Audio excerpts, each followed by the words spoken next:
I can't. Is this working though? Yeah. You can hear me? I can't hear anything. I can hear you. How can I?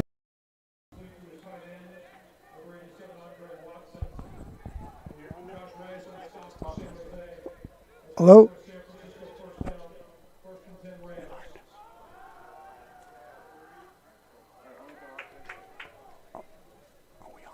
Yeah.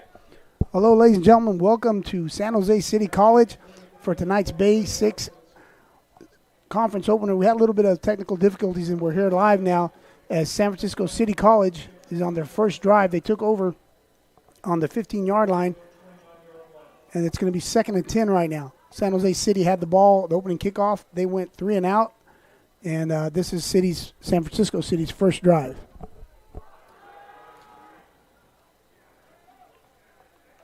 And that's number 3, Mr. Darius Clark James on the quarterback keep. He's coming from Houston, Texas. He's their leader here, passing leader, and their third leading rusher as well, as we'll get settled here shortly with the replay. So it's going to be 3rd and 3 for the Rams, who come into today's contest with a 3-2 record as they visit the Jaguars here with a 1-4 record, and this is the conference opener for both teams.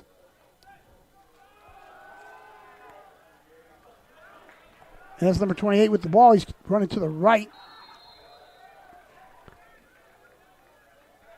And we're having a little problems with the replay booth, but that's number 28, the ball carrier. That's Michael Dabney out of Richmond. He's running behind a very formidable offensive line.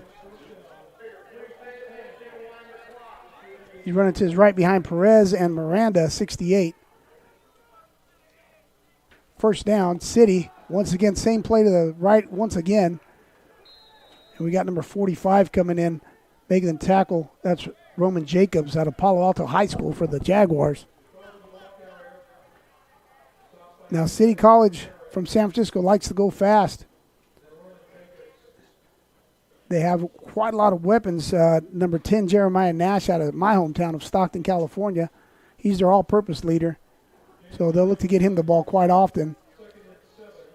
2nd and 7 here as number 3, Clark James, surveys the field. He hands the ball to his right. That's 2 or 3 straight runs to the right, and that one's number 45, Roman Jacobs, making the play again. So he gets a tackle for loss. As you can see, he just goes through the B gap on the opposite side as we're trying to get this replay booth going for you over there, ladies and gentlemen. Our crew came from another game, Hartnell and De Anza. So they got here and had to set up. So it's 3rd and 8. 2 receivers to either side. It's Clark James. He decides to run, and he's taken down. And there's a sack. That's number 0, Pecky Pocky. Comes up with a huge sack, and he's a team leader here for the Jaguars, excuse me. You'll see him on the replay with a big sack. Now, Darius Clark James is going to be a problem for any team that he faces. Obviously, he can throw the ball, but he also runs the ball very well, and he's going to give the defense fits because it depends on how you want to rush that guy. As we get him for the punt. Number 1, Riley, was back deep. Now, I was talking about number 3, Darius Clark James, who comes from Houston, Texas. And it's difficult to game plan for him because as you rush the passer, you have to decide, am I going to rush him and keep my numbers parallel to the goal line, or am I going to be able to run stunts? Because, I mean, he could kill you with his legs. And he throws the ball very well, so that's going to be a big matchup, or if they're going to assign someone to spy on the defense, to spy number 3. So the Jaguars take over deep in their own territory. Maybe they'll go a hard count, see if they get a free 5 yards here. And they hand the ball off to number 34. He's got some room to run. And that's Garcia. Nathaniel Garcia out of Oak Grove High School picks up big first down there, gives the team some breathing room. I was thinking they might go like a hard count because if you get offsides on yourself, it really doesn't make much of a difference for you. But it gets you a free 5. But Nathaniel Garcia takes the ball to his left, running behind his offensive line, and picks up a huge first down. Gives them some breathing room. Nice blocking up front by Kersher and Lathan on the left side. It's going to be 1st and 10 for Chavez. Why not try it again? This time is a different result. It's number 7, Kalahiki from Hawaii comes up and makes a tackle here. You'll see him in the replay for City College of San Francisco. Now, Chavez is the quarterback here for San Jose. He's at 200 attempts. He had 111 completions, 7 touchdowns, 6 interceptions. We'll see how much he's going to put the ball in the air tonight or if they're going to go that ground game with Garcia and Facel. As Chavez is going deep to his left. He's looking for Anderson. That falls incomplete. There was some pushing and shoving going along on the sideline. Anderson has 22 catches for 198 yards and a touchdown. And he comes all the way from Wisconsin. So it's going to bring up a 3rd and 12. Now, I was talking about Chavez and his accuracy. I was thinking maybe on first down they could throw some screens to the receivers, find something they're real comfortable with, maybe hit the backs out in the flats. High percentage throws on first down to try to stay ahead of the chains as we're looking at 3rd and 12 right now. With the man in motion, Chavez looks to his right. He's got some pressure. Ooh. And that's going to be intercepted by number 4, Chavez from Livermore. Now, Chavez was under a little bit of pressure. I don't know if someone hit his arm as he was throwing, but he had to kind of slide in the pocket. You'll see on the replay. But number 4, Chavez, makes that interception. As Chavez was a little bit late coming back to the bottom of your screen. Nevertheless, it's going to be first down, 1st and 10 for the Rams at the Jaguar 26-yard line.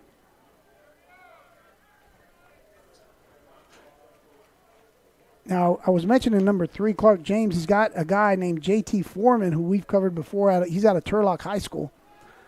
And Michael Dabney, number 28, had a big game last week. 2 weeks ago, I should say. Got the toss, pass. 87's looking for 15. Falls incomplete.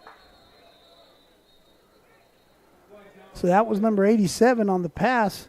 Took the pitch. Watson throws the ball into the end zone. Falls incomplete. I like the call there by the coaches of San Francisco City.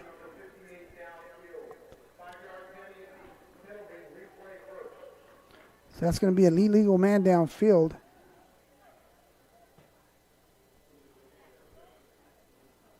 That goes against City College of San Francisco. But as I mentioned, I did like the call. That's going to make it 1st and 15. As you got trips at the top of your screen with the tight end here that just moved. Oh, that's the commentator curse. I was mentioning number 11 that he was lined up down here. That's Goodwin. I think he heard me and he's twitched. So that's 2 penalties back-to-back is going to make it 1st and 20. So the Rams had the momentum of the interception, and they promptly get 2 penalties. And the defense of the Jaguars has kept them in the game, games, I should say, all season, which we'll talk about that a little bit later. 3 receivers top of your screen. James is going to change the play as he's got Dabney on the sidecar to his right. He's going to give it to Dabney. Dabney, he's still on his feet. And he slithers through there to the left. He's running behind. That's Dragovich and Petulia, along with their center, Tuwasin. And number 53 is Perez, and number 68 is Miranda. Very formidable offensive line as they're stacked receivers to either side. They run that quick screen. Gets a good block from number 11. And there's a penalty marker down. So that's going to be number 17 catching the quick screen, Conley. And he's getting some blocks there by Goodwin. However, I mentioned Goodwin making a nice block, and there's a penalty marker. It might be on him again, so I've jinxed him twice if that's on him. We'll see what the call is. It sure is. So I mentioned Goodwin twice, 2 penalties. So if you're a Ram fan, I should probably not say anything else about number 11. So that's going to back him up again. And we'll repeat second down.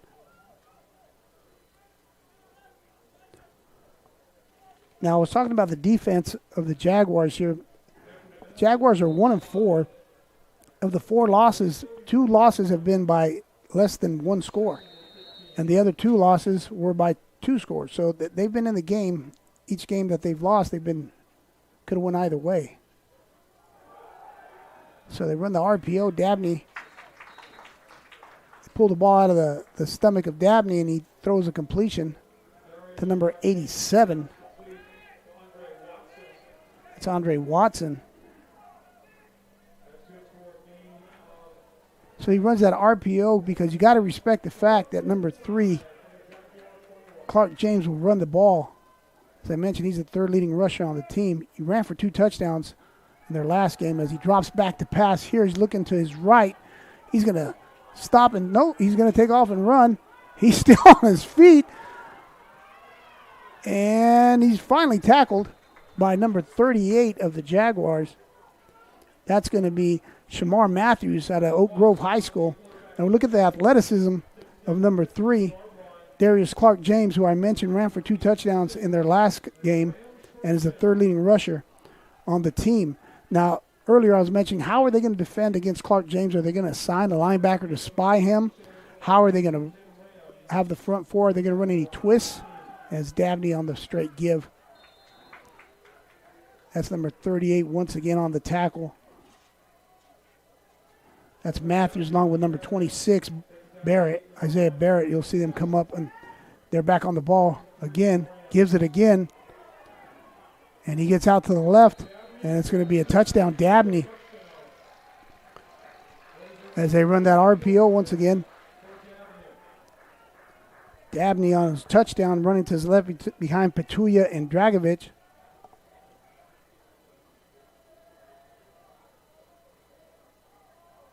So they come out and kick the point after touchdown.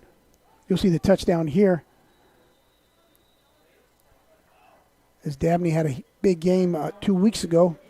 Each team is coming off a bye as number 85 comes in to attempt the point after touchdown. That's Ryan Rodas. And it's good. So Ryan Rodas' kick is good. He's from Novato, California. And that puts the Rams up 7-0. We want to thank San Jose City College here for this broadcast. It's never too late to find your Jaguar spot. And for adult education programs, it's free. Get access to upskill opportunities. I got my spot and increased my language skills. Find your spot at San Jose City College.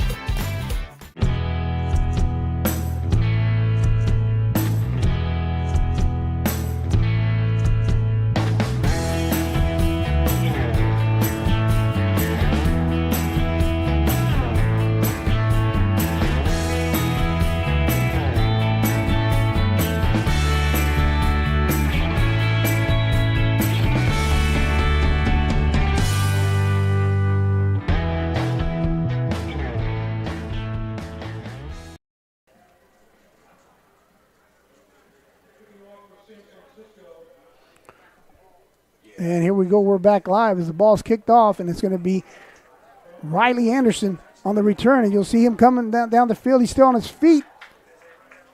And he's taken down about at the 20-yard line.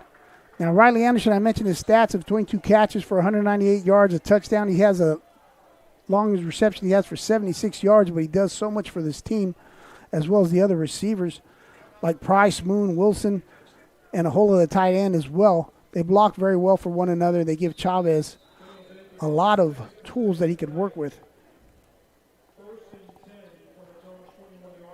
So Chavez is going to take over 1st and 10 from the 20.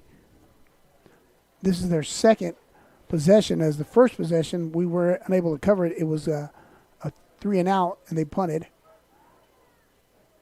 Chavez puts Anderson in motion and gives the ball to Fasell. And Fasell's hit immediately in the backfield. First guy there was number 22. And there's some penalty markers on the field.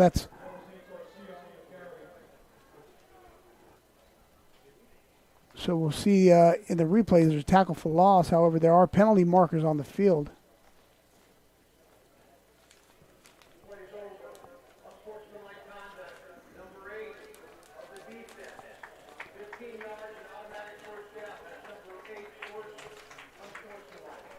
So that's going to be unsportsmanlike conduct on number 8, Deion Williams, as Visor was the guy who made the tackle, 22 in the backfield. So that's 3 penalties on the Rams, who lead 7-0 right now. So it's 1st and 10, Jaguars. And Chavez is looking to his right. He pulls the ball down. He's going to have to throw that out of bounds. Excellent coverage there by the Rams deep secondary. Chavez did have some time initially to throw. He had number 23 going down the sideline here. That's Vassell Jr. from Spring, Texas. I mentioned that'd be nice to get the ball to the running backs on first down. Maybe throw some quick screens, as I mentioned, something that's high percentage, something that the Jaguars are comfortable doing. And by doing that, you keep the clock going as well. So that's going to be 2nd and 10. Chavez hands the ball to Vassell. He's got some room. Keeps his feet going. He's hit by number 7, Kalahiki, out of Hawaii. So Vassell picks up about 4. He's running to his right. So he's running behind. That's going to be Russell and Singh, and also Ahumada at center. So it's going to be 3rd and about 6. 3rd and 7. As Chavez is scanning the field, he's got 2 receivers to either side. He's looking at the top of the screen. He's looking for Moon. And Moon gets a first down. Excellent throw as he beat Jalen Brown, 23, on that route. That was a nice throw by Chavez. He threw like a moon ball to Moon. Dropped it right in there. Had plenty of time to throw as well. Look at that catch in between the 2 defenders. That's a big first down. And they're back on the ball. Hands the ball to Vassell to his left. And there's a penalty marker. I think that's going to be holding on the Jaguars as number 71, Kersher, had his arm on the chest of a defensive lineman. And I could be wrong, but that's kind of what it looked like from up here. It sure was. So that's holding on Kersher, as the penalty is going to make it 1st and 20. It's going to back the ball up to the 36-yard line of the Rams. So Chavez comes back out here. 2 receivers to either side. He's got all these weapons at his disposal, with Garcia behind him in the pistol. Got a lot of time to throw. He's throwing up to the top, just throwing to Anderson. Basically running the same route that Moon ran and had success with. That pass falls incomplete, so it's going to be 2nd down. Now, we talked about throwing some quick screens, getting the running backs involved early on as well, throwing the ball.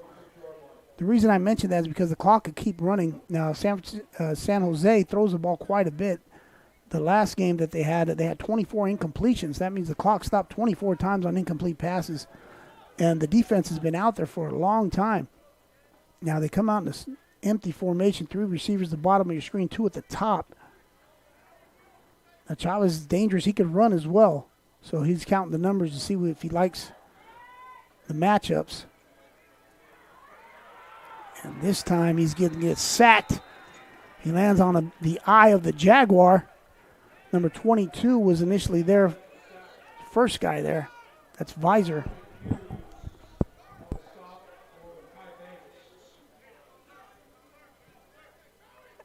So that's going to be a loss of 10 yards. So it's going to be 3rd and about 30. So as we started the game a little bit late, we have a little bit of problems with the rosters as well. So we're doing the best we can here as we get going. 3rd and 30. Chavez takes a snap. He's got pressure, and it's going to be intercepted. That's number 0 going down the right side. He's got some blockers, and it looks like he's going to score. Number 0, touchdown. So that's an interception as Chavez in a difficult situation at 3rd and 30. Under some pressure, throws the ball. And number 0, Roberts, I've been told it's Roberts, who gets the interception and goes down the sideline. He had excellent blocks from his teammates and takes the ball in for the touchdown.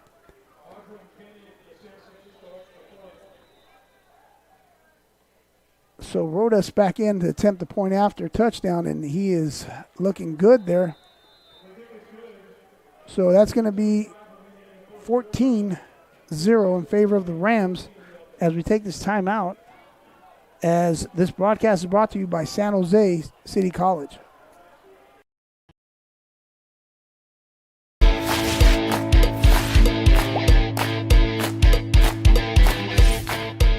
It's never too late to find your spot at San Jose City College. And for adult education programs, it's free. Get access to upskill opportunities. With online and in-person schedules to fit your needs. I got my spot and increased my language skills. Find your spot and start your future today at San Jose City College.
The kickoff from the Rams went into the end zone, so this is the 3rd possession for the Jaguars. They start 1st and 10 from the 25. They keep it on the ground. They go to Fussell.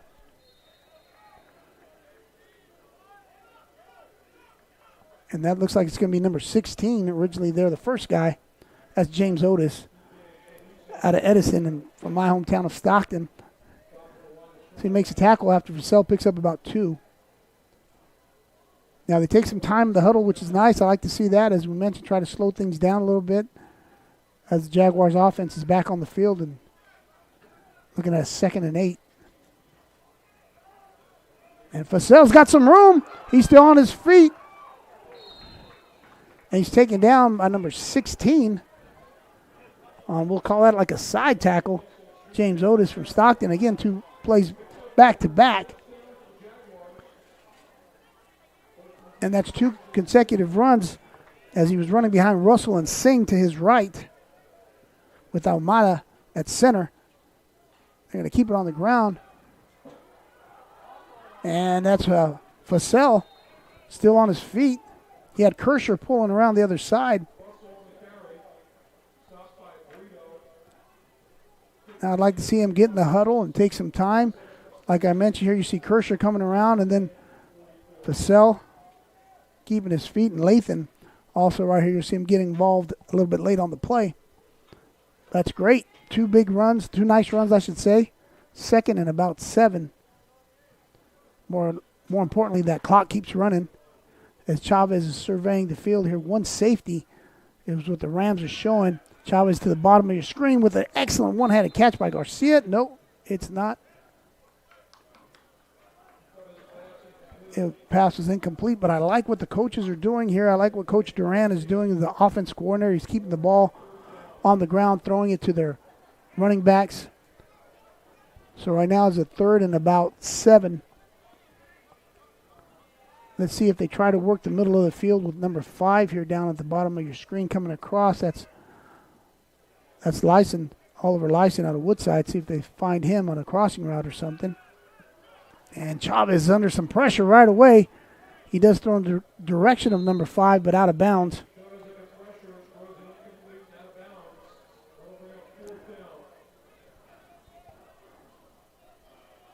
Wasn't much going there for Chavez as he had guys in his face right away from the Rams. Now, the Rams have a very good defensive line. The thing is, the coaches rotate them quite a bit. They keep the Ram herd fresh.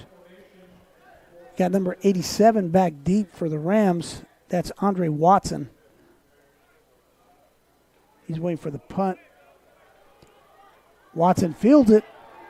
Big hit by 52 of the Jaguars. And Garcia takes him down along with some of his teammates. But goodness, we had a big hit by number 52 on these special teams. That's Mario Garcia. I don't know if you'll see it here towards the bottom of your screen. Smash right there. It says hello and welcome to San Jose, does Mr. Garcia to the Ram defender. Returner, I should say. So it's going to be 1st and 10. Number 3, Darius Clark James running the offense very smoothly. Offensive coordinator Romero calling some nice plays as well. So 82's in motion. They give the ball to 24. JT Foreman. He's running to his right. So you'll see 82 in motion and essentially ends up being a fullback, a lead blocker for Foreman. He runs to his right. Picks up about a yard. I mentioned Foreman's out of Turlock, and we covered him years ago in the, I remember the Harvest Bowl versus Pittman. That's great because you get to see these games here on NorCal Sports TV as Clark, he's looking to go deep. He's got plenty of time. He finds Foreman out of the backfield. So Foreman released and went down the sideline and got lost there. I'm not sure who was what linebacker was assigned to him, but they lost him, and Clark found him for a first down, and they're going to have 1st and 10 from the 45-yard line. And they're back on the ball with 3 receivers to the bottom of your screen. 11's personnel with a tight end up top. And Clark James, he's changing the play. And I think it's... So that takes us to the end of the first quarter. It's 14-0 in favor of the Rams as we take this timeout, brought to you by San Jose City College. I grew up where kids weren't expected to go to college. We just got whatever job we could to pay the bills. I felt I had no other choice. There was no role models to show me anything else. At San Jose City College, I experienced the transformational power of education. I was empowered when learning about social movements in this country, and I realized that I did have a choice. I decided then to forge my own path and become a role model for my family and for my community. Choose your own path. Discover your brilliance at San Jose City College. At City College, I have the chance to run for amazing coaches and teammates. San Jose City College has some of the best athletics facilities I've ever seen. As Jaguars, we have the opportunity to excel both on the track and in the classroom. SJCC has the perfect balance of athletic and academic support that I know will help me when I transfer to a 4-year college. I love being a Jaguar.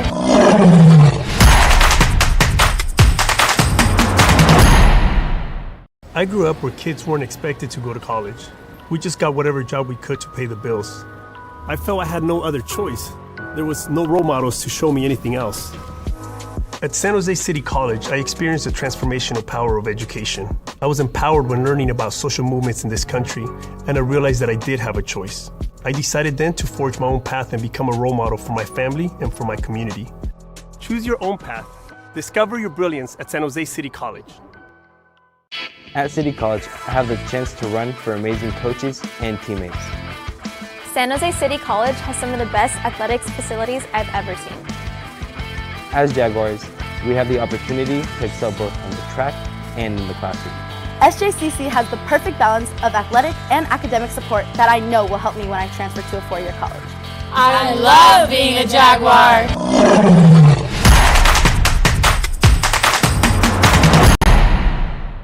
I grew up where kids weren't expected to go to college. We just got whatever job we could to pay the bills. I felt I had no other choice. There was no role models to show me anything else. At San Jose City College, I experienced the transformational power of education. I was empowered when learning about social movements in this country, and I realized that I did have a choice. I decided then to forge my own path and become a role model for my family and for my community. Choose your own path. Discover your brilliance at San Jose City College. At City College, I have the chance. All right, ladies and gentlemen, so we're back here live at San Jose City College. It's Latinx night tonight, and we wanted to make sure that people know to stop by our booth here. That's the Latinx booth, and also that the money made there is going to go towards scholarships. As we get back to live action, it's 1st and 15. And Clark's looking to his right. Excellent catch. I'm not sure if he made it, if he was in bounds. No, he's out of bounds. That is intended for number 17. He's pushed out of bounds by 26 of the Jaguars. That's Barrett. That's going to be 2nd and 15. And we're talking about they're celebrating Latinx night here tonight, San Jose. It's Hispanic Heritage Month. And coincidentally, the head coach of City College of San Francisco is born in Tijuana, Mexico, and his offense coordinator is from the Mexico City. So here we go as Clark completes the pass to number 28, who's still on his feet. He breaks a tackle. So 28 with a nice catch and run. Comes out of the backfield. That's Dabney. He was initially hit by number 26. You'll see that's going to be 26 of the Jaguars, Barrett. He just couldn't hold on to him. Looked like he was reaching for the ball. Trying to do the pigskin punch, but you got to secure the guy first. 1st and 10. As Clark James looking deep, he's got number 10. He picks up a 1st down.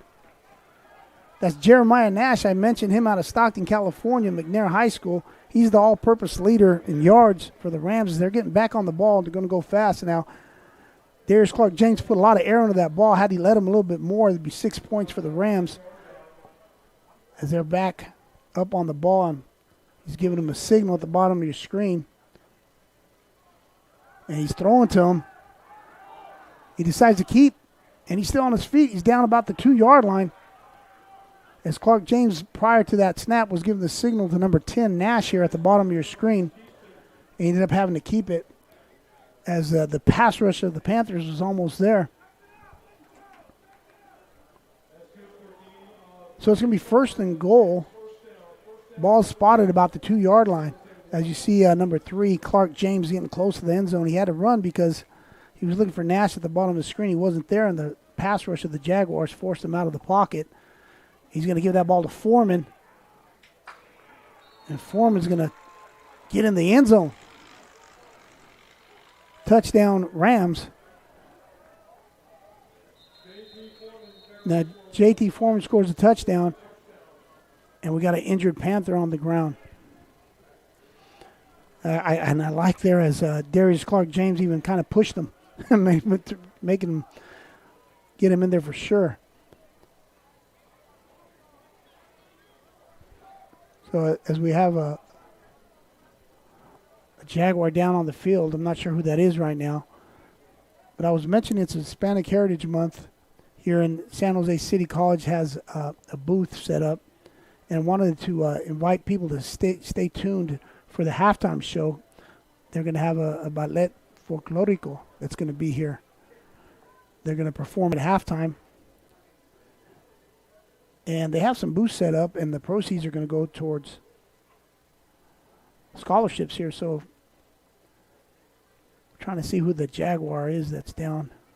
It's going to be number 22, the injured Jaguar. That's Luther Glenn out of Santa Clara, California, Wilcox High School, who gets up with the help of some of we get some assistance there, but he's getting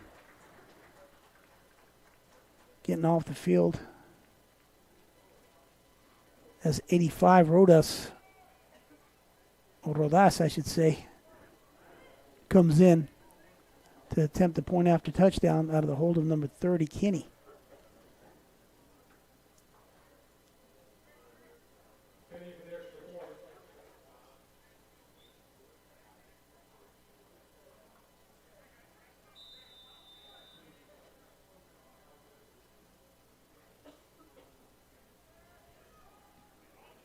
And that kicks up, and it's good. So Rodas has 3 point after touchdown attempts, and he's made all 3 of them. So that's going to make the score 21-0 in favor of the Rams as we go to this timeout sponsored by San Jose City College.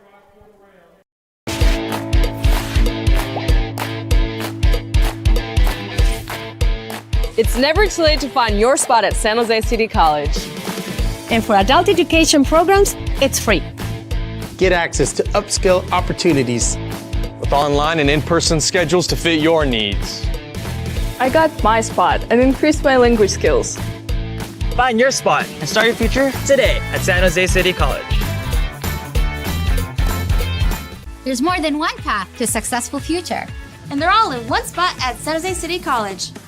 Plus, there are ways to do it with no tuition or fees. Discover your spot today at San Jose City College.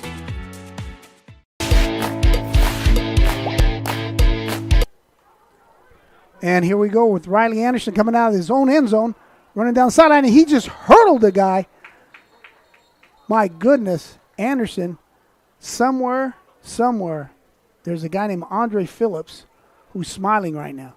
Andre Phillips is an Olympic gold medalist who went here to San Jose City College. He won the 400-meter hurdles in the 88 Olympics. And the penalty is going to be against the Rams. But goodness, Riley Anderson showing some athleticism. Anderson Riley, excuse me, I said his name backwards. I got too excited watching him hurdle a guy. Great job by the return team of the Jaguars. And here we go. Chavez has a first down. They came out last possession and ran the ball pretty well.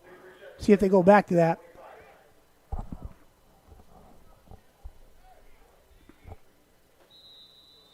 Now there's 13 minutes, 19 seconds in the second quarter. I, like everyone else, would like to see them put a nice drive together, take some time off the clock, and score. And they're going to keep it on the ground. Vassell finds some room. Nice looking play as he runs to his left. Stays behind Kersher, Lathan, and Almada. You'll see him running to his left, and you'll see Kersher and Lathan driving them legs, getting that push.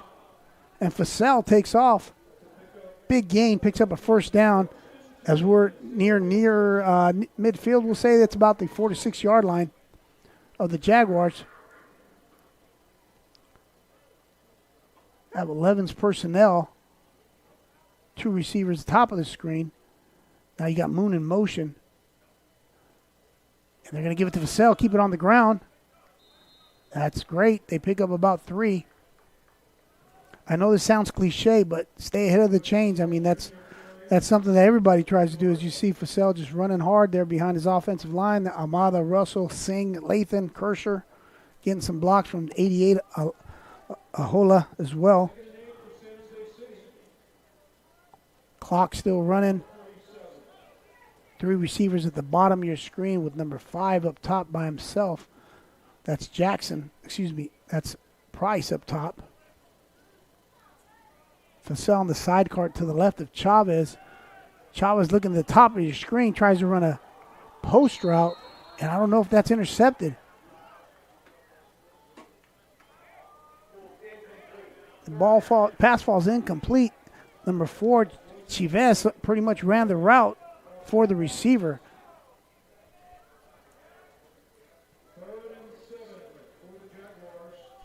So the clock stops. It's going to be 3rd and 7.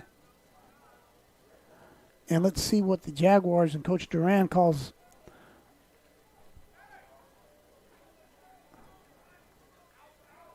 Chavez is looking here at the bottom of the screen. You see Moon go in motion which essentially makes it trips at the top of your screen, and Moon in the flats catches the ball, spins around, still on his feet.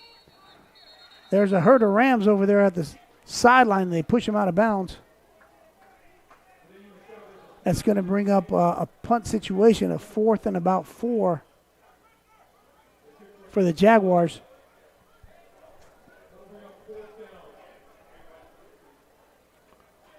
So the Jaguars are set to kick here. Be punting the ball spotted on the 49-yard line of the Rams. Low snap. And that punt, that's number 20. It's the team captain here. That's Conrad. And his punt is down by 51. So Conrad gets a nice punt. Downs it at about the 20-yard line where the Rams are going to take over. 11-10 remaining in the half. So they got to go 80 yards here.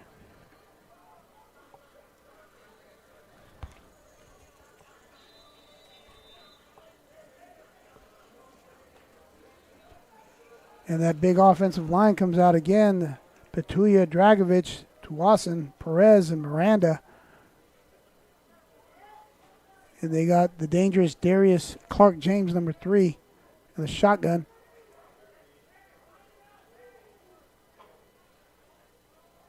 And he's going to keep it, throws it out to the flats to receiver number 12.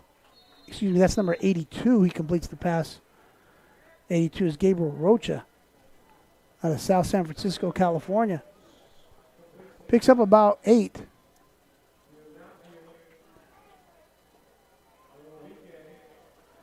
So Clark James spreading the wealth, as we could call that, because he's hit quite a few different receivers today in this first half.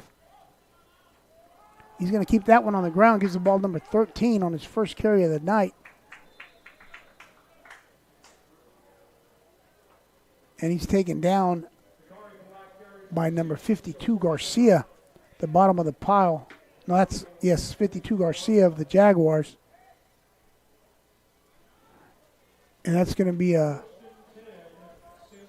first down, so it's going to be 1st and 10 for San Francisco, and the ball spotted on their 32-yard line. They're leading 21-0 with 10 minutes remaining in this half. As Clark James hands the ball, keeps it on the ground there. That's number 13. That's 2 consecutive carries for Sakari Black.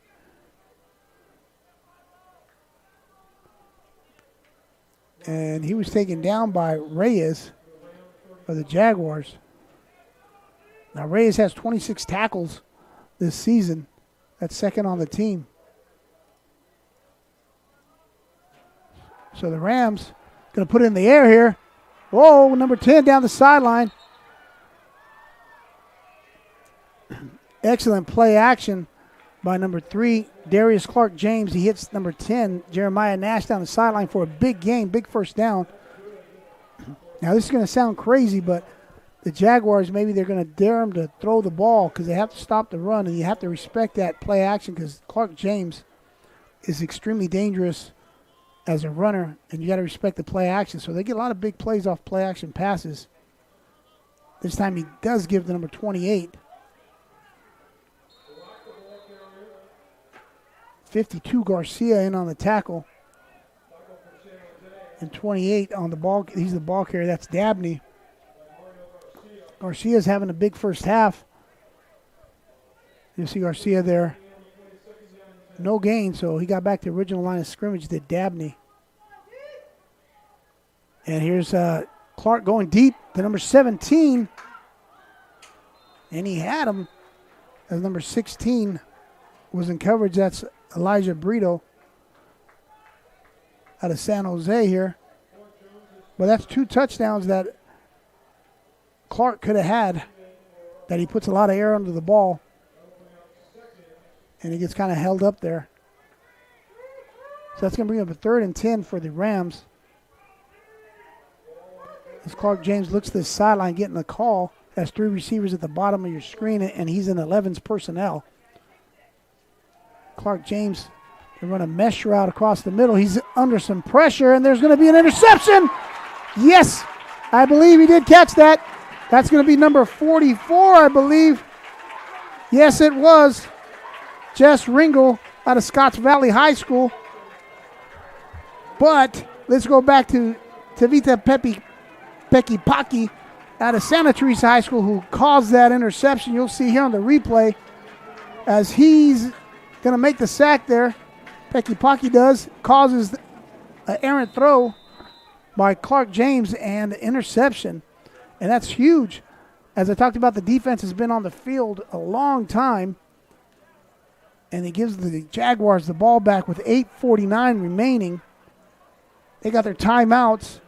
And I know I said this last drive, but we'd all like to see them take as much time off the clock and score here. As they keep it on the ground, they've found some success. That's going to be Garcia, who takes the first down carry, running to his left. They're having some success with Kersher and Lathan. And we got an injured Jaguar on the field.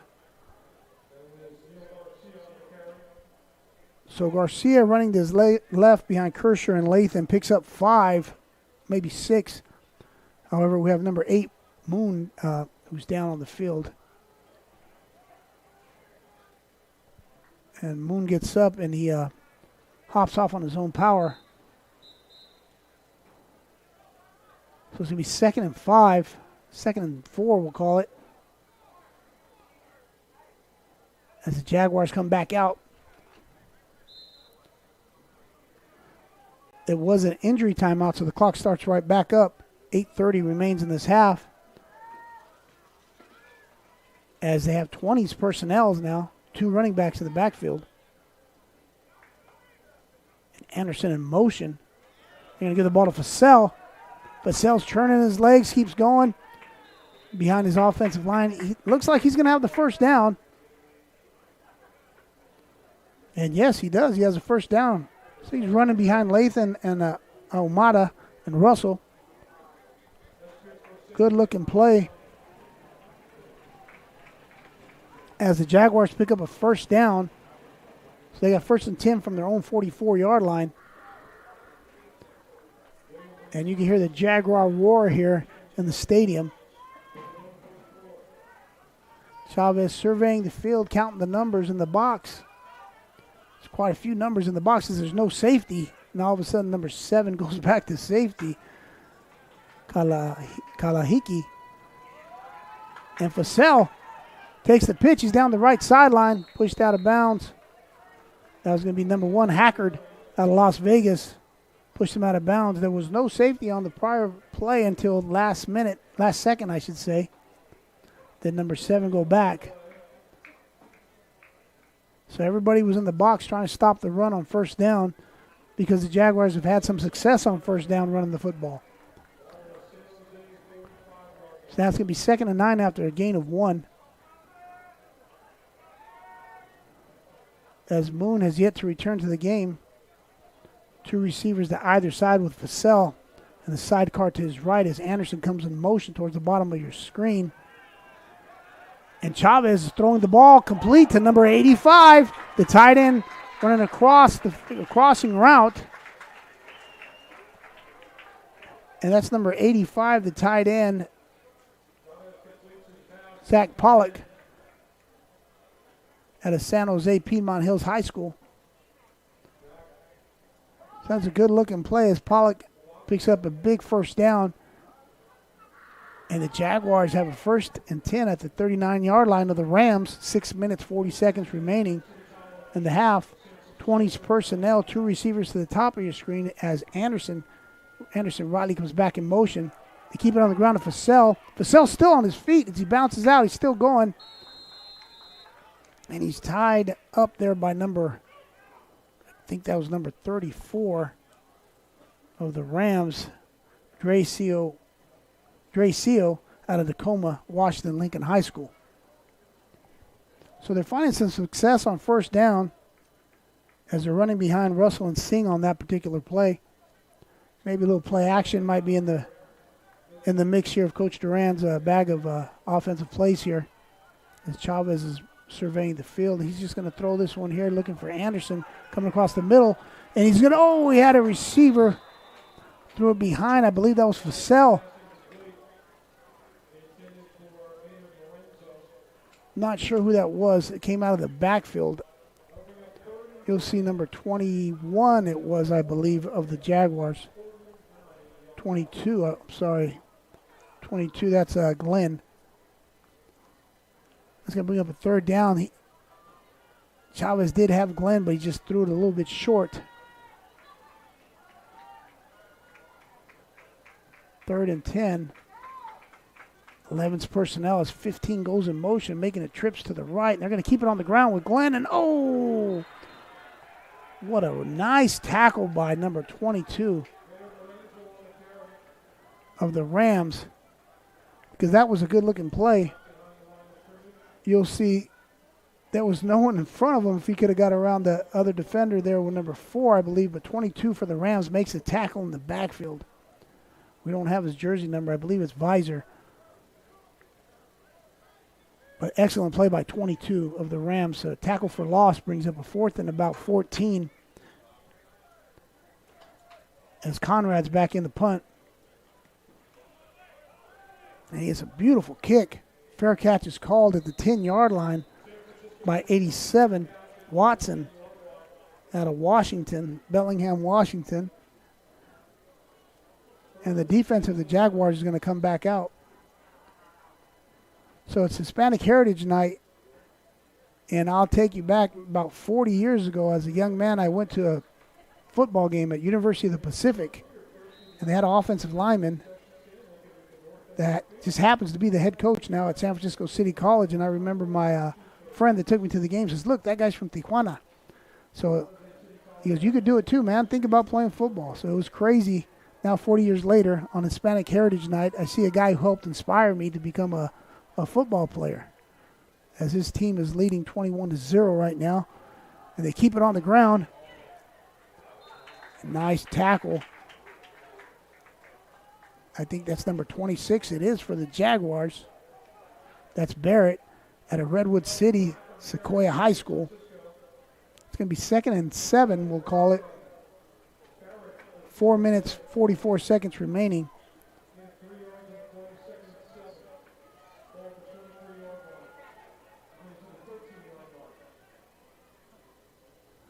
As Darius Clark-James hands the ball. No, he put it in the gut of the running back, pulled it out.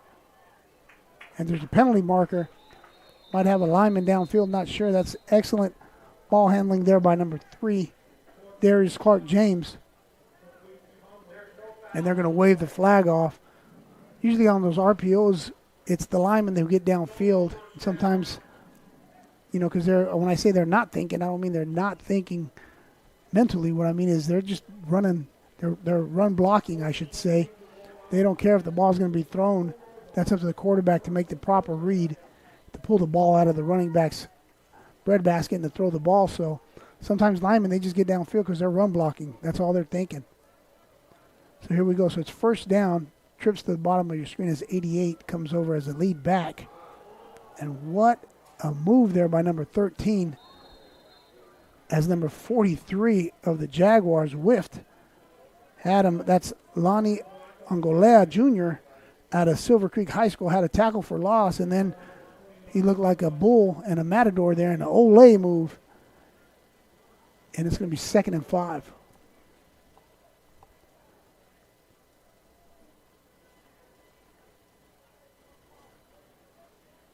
So Darius Clark-James with 3 receivers bottom of your screen. Looks like a repeat of the same play.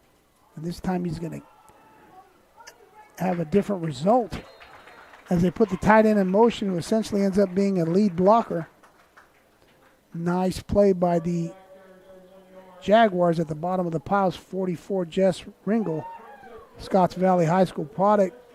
You'll see the tight end, he comes in motion, ends up being a lead blocker. And you see the Jaguars just coming through the offensive line. The front 7 of San Jose has been solid all year.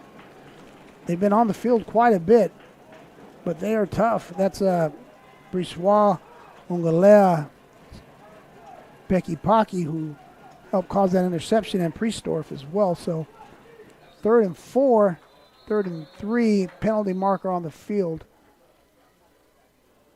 As this place got really, really loud here. And it's going to be false start on the offense. Going to back him up 5.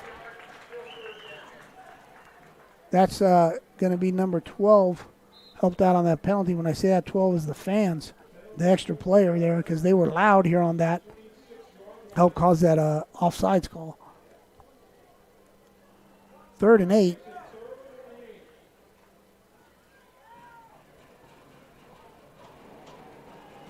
Now this is where it gets dangerous. A 44 Ringo and 29. If they're spying Darius Clark-James, if he runs it, he's going to elect to throw it down the sideline to number 10. Woo, what a catch by Jeremiah Nash. What a catch by Jeremiah Nash, as he has a physical size advantage over Elijah Brito, and he just used it. Nice throw by Clark-James, first down. You'll see this replay. As you'll see the replay here, bottom of your screen. Nash goes up and catches this ball using his physical advantage, and a good throw by Clark-James. There's a timeout on the field. And we want to thank San Jose City College for bringing you this broadcast. Growing up, I thought basketball was my best path, one shot to success. At San Jose City College, that all changed.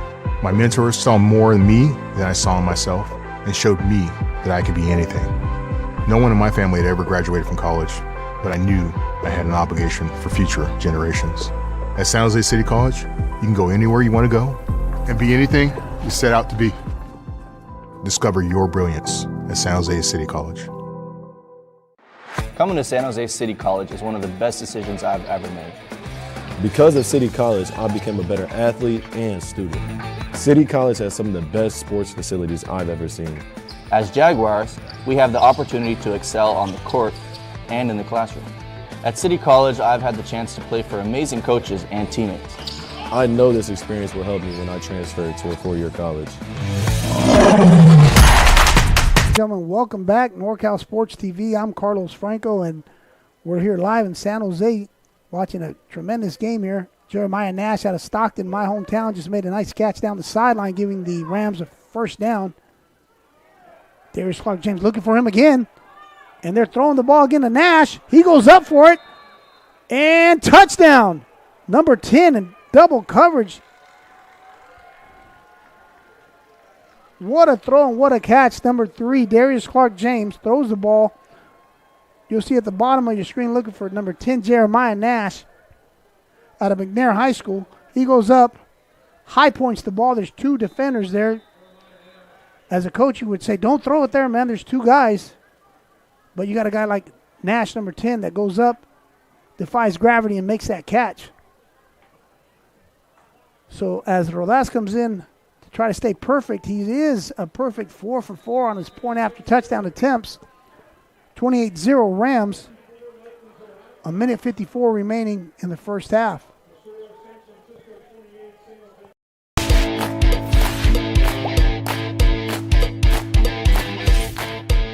It's never too late to find your spot at San Jose City College. And for adult education programs, it's free. Get access to upskill opportunities with online and in-person schedules to fit your needs. I got my spot and increased my language skills. Find your spot and start your future today at San Jose City College. San Jose City College has given me the chance to play for an amazing coach and thrive in an excellent academic environment. From the faculty to the coaches to the counselors, SJCC puts students first. City College has the perfect balance of athletic and academic support that I know will help me when I transfer to a four-year college. Coming to SJCC is the best decision I've ever made. I love being a Jaguar. Jags!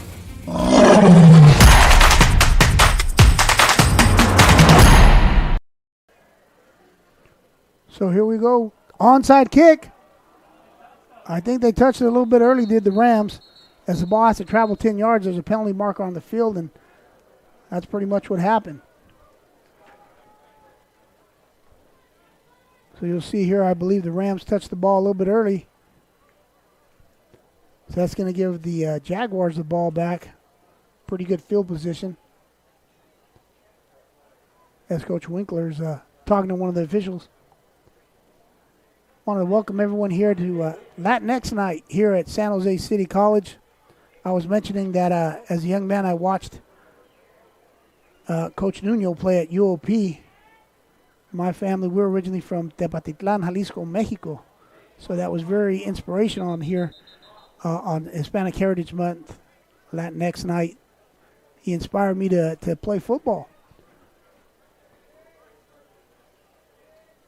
So the referees are talking about what's going on. So let me tell you about what's going on here as we're talking about Latinx Hispanic Heritage Month. There's a couple booths set up here at San Jose City College that are proceeds go towards scholarships. And at halftime, there's going to be a ballet folklorico. That's hopefully we can have that here for you at home, and you can see that as well. As the officials are still talking about what's going on there on the field. I thought it was pretty obvious to us up here. Our producer Avery and I were like, yeah, he touched it, so we'll see what happens. Looks like they touched the ball a little bit early. But then again, that's why we're up here and the officials are down there. So they're figuring out where the ball is going to be spotted. And Coach Winkler's not only the head coach, he's a special teams coordinator. And the special teams have been solid all year as well as the defense. But right now it's about the offense being out there trying to put some points on the board before the end of the half here with the minute 40.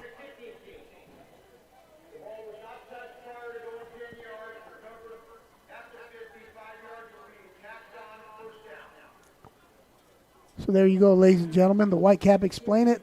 Basically, it's going to be 1st and 10 from the Canadian 55-yard line for the Jaguars. The minute 40 remaining in this first half. 3 receivers at the bottom of your screen, 1 receiver up top. I'm not sure if Moon has made it back. He got injured. And Chavez, under some pressure, throws the ball top of your screen, intended for number 5. Falls incomplete. That's Austin Price. He's a local product here in San Jose. Price has 28 catches for 203 yards. He's looking for his first touchdown. And he was looking for another reception there. That didn't happen, so it's going to be 2nd and 10.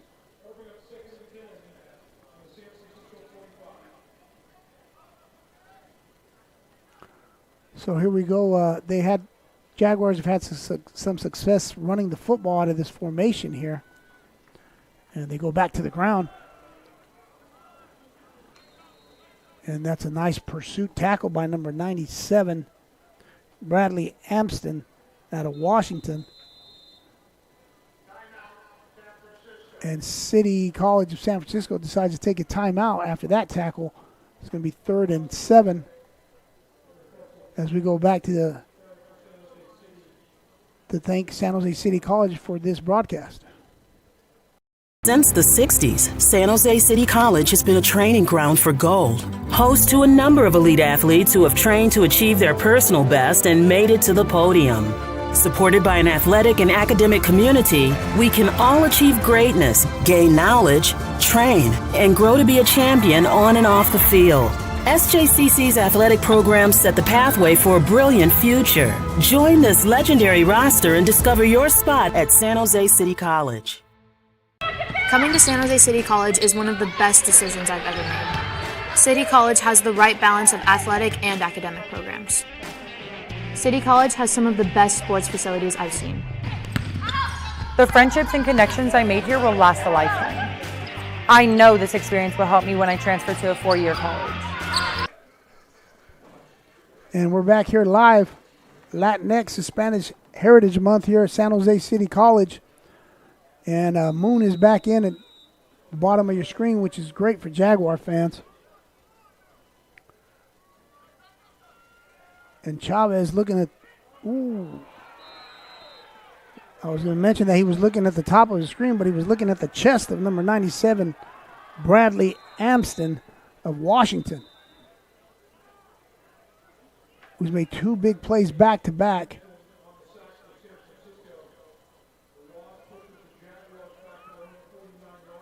And there's going to be a timeout.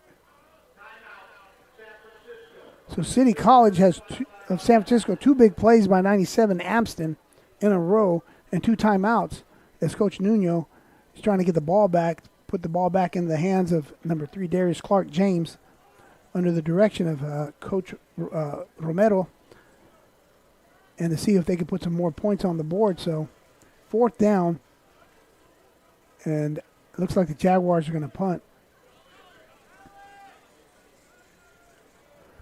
Wanted to let you know that if you haven't subscribed to our channel, please do so. We have a lot of junior college football going on. We also have high school football. Check out NorCal Sports TV channel. And if you're a Jaguar fan, we also bring you volleyball. That's under the direction of Coach David Stanton. And there's some volleyball matches here for the Jaguars coming up in October 15th and the 17th. And, of course, basketball. So if you're a Jaguar fan, we broadcast basketball, volleyball, and, of course, football here. Subscribe to our channel, NorCal Sports TV. As Conrad comes in to punt, and he gets this punt off, and it's going to hit the ground, and it takes a Jaguar roll. And that's going to be number 15 on the special teams. That's Walter Bear Watkins, who downs the ball at about the 17-yard line. And here comes, I don't want to call him Darius Clark James. I think I should call him Dangerous Clark James, as he comes out with number 3 comes out with 59 seconds remaining. He has his team up 28-0. They did have a touchdown on defense.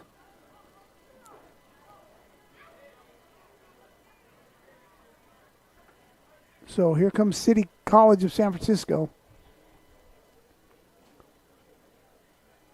10's personnel. 2 receivers on either side as Darius Clark James finds a receiver, gets out of bounds.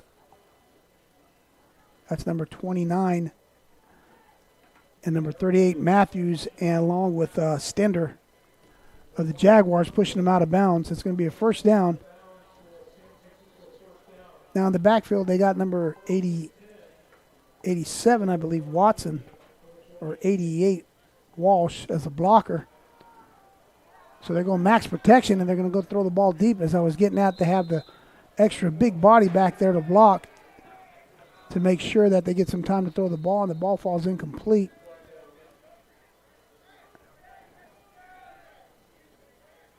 As it's going to be 2nd and 10.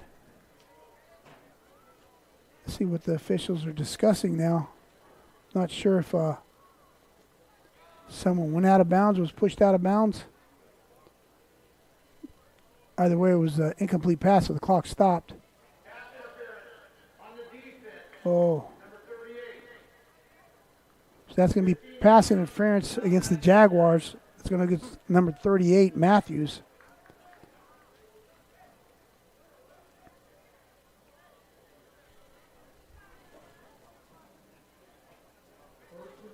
So it's going to be 1st and 10, as they still have an additional big body in the backfield there to protect Clark James.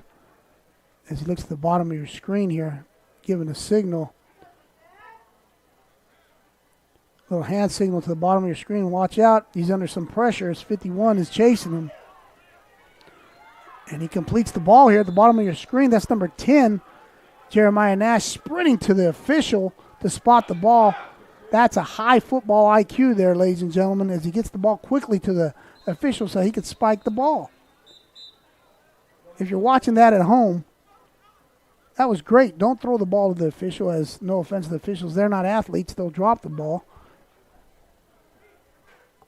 And time will continue to run off the clock, but you'll see number 10, Jeremiah Nash. Look at this heads-up play. After he makes the catch, he sprints in to the hash mark. They spot the ball. The ball's down. And there is a penalty, as it was, I believe, a neutral zone infraction, as Clark James spiked the ball. So that's going to be, they stop the clock. They get an additional 5 yards. Or we'll go back to the penalty or what that was. I'm not sure now because it's 1st and 10.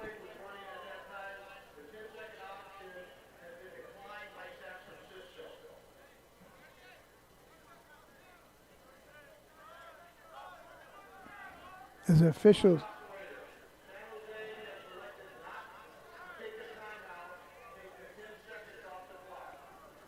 So San Jose has decided not to take a timeout and let 10 seconds run off the clock as we're being informed by the Whitecap.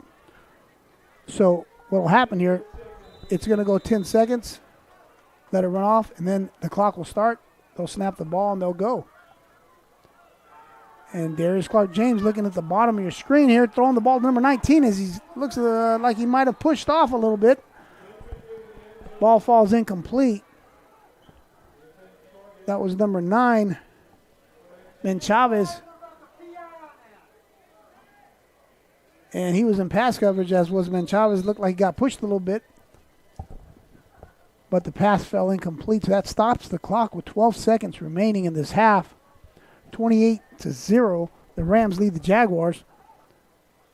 And don't forget to stick around here at halftime. As I mentioned that it's Latinx night, Hispanic Heritage Month. There's going to be a ballet folklorico dancing here.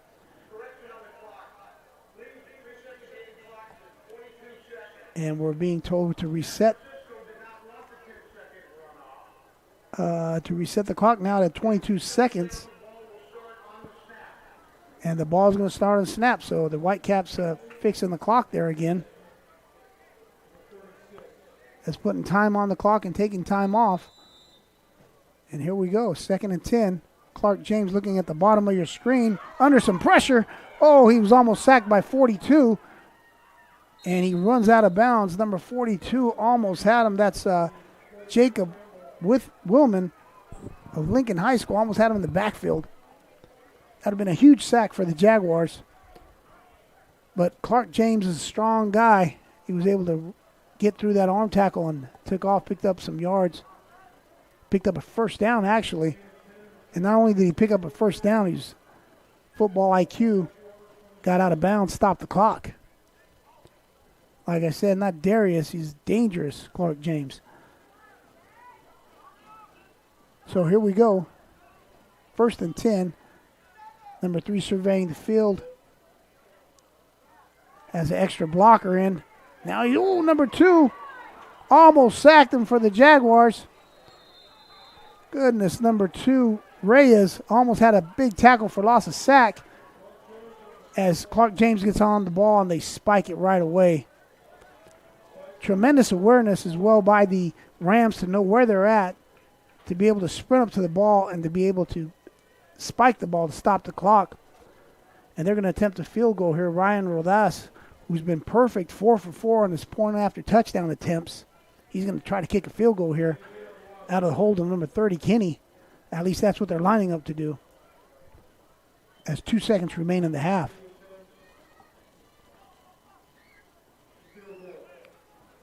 And the kick is up, and it's just a bit outside to the left. The kick is no good. That's going to take us to halftime. The Rams lead the Jaguars 28-0. We want to thank San Jose City College for this broadcast, so join us for the second half.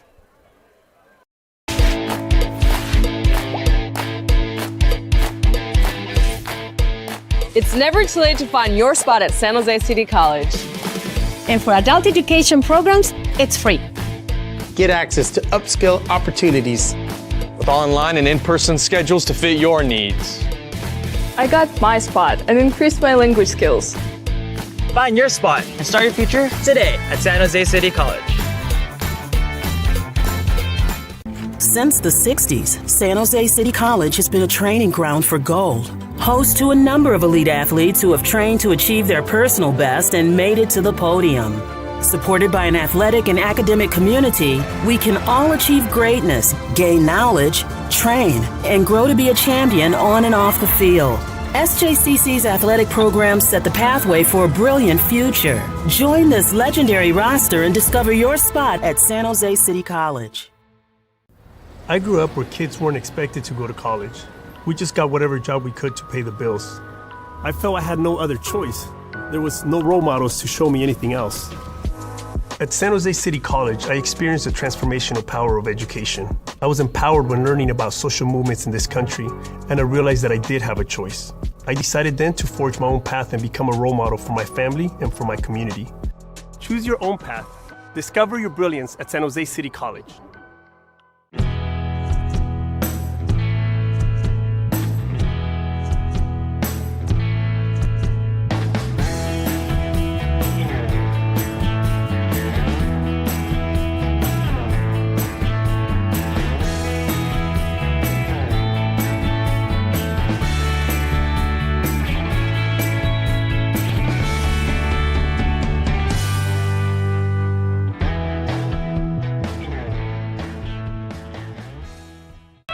Coming to San Jose City College is one of the best decisions I've ever made. City College has the right balance of athletic and academic programs. City College has some of the best sports facilities I've seen. The friendships and connections I made here will last a lifetime. I know this experience will help me when I transfer to a four-year college. I love being a Jaguar.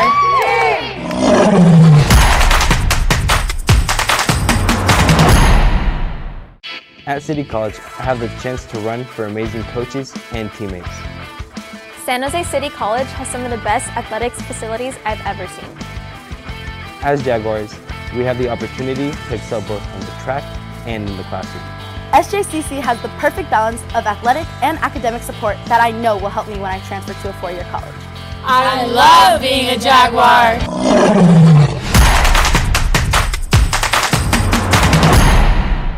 Searching for your spot?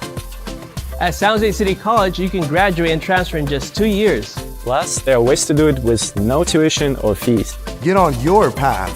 Unleash your brilliance and discover your spot at San Jose City College. Whether you're taking Highway 49, Highway 99, coming from anywhere in the 209, or much, much further, take a drive up Highway 108 to the NorCal Sports TV Summer Basketball Camp. It's a 5-day overnight summer basketball camp in the Sierra foothills of Sonora. The NorCal Sports TV Summer Basketball Camp, where we keep it 100. Growing up, I thought basketball was my best path, one shot to success. At San Jose City College, that all changed. My mentors saw more in me than I saw in myself and showed me that I could be anything. No one in my family had ever graduated from college, but I knew I had an obligation for future generations.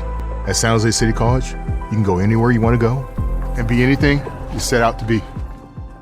Discover your brilliance at San Jose City College. It's never too late to find your Jaguar spot. And for adult education programs, it's free. Get access to upskill opportunities. I got my spot and increased my language skills. Find your spot at San Jose City College. San Jose City College has given me the chance to play for an amazing coach and thrive in an excellent academic environment. From the faculty to the coaches to the counselors, SJCC puts students first. City College has the perfect balance of athletic and academic support that I know will help me when I transfer to a four-year college. Coming to SJCC is the best decision I've ever made. I love being a Jaguar. Jag!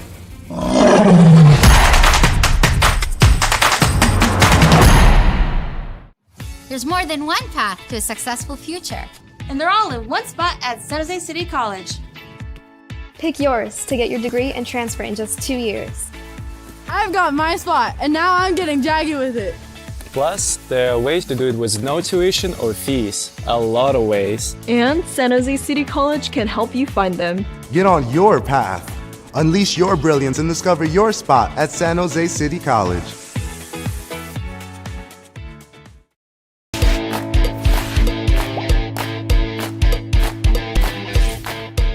It's never too late to find your spot at San Jose City College. And for adult education programs, it's free. Get access to upskill opportunities. With online and in-person schedules to fit your needs. I got my spot and increased my language skills. Find your spot and start your future today at San Jose City College. Since the 60s, San Jose City College has been a training ground for gold. Host to a number of elite athletes who have trained to achieve their personal best and made it to the podium. Supported by an athletic and academic community, we can all achieve greatness, gain knowledge, train, and grow to be a champion on and off the field. SJCC's athletic programs set the pathway for a brilliant future. Join this legendary roster and discover your spot at San Jose City College. I grew up where kids weren't expected to go to college. We just got whatever job we could to pay the bills. I felt I had no other choice. There was no role models to show me anything else. At San Jose City College, I experienced the transformational power of education. I was empowered when learning about social movements in this country, and I realized that I did have a choice. I decided then to forge my own path and become a role model for my family and for my community. Choose your own path. Discover your brilliance at San Jose City College.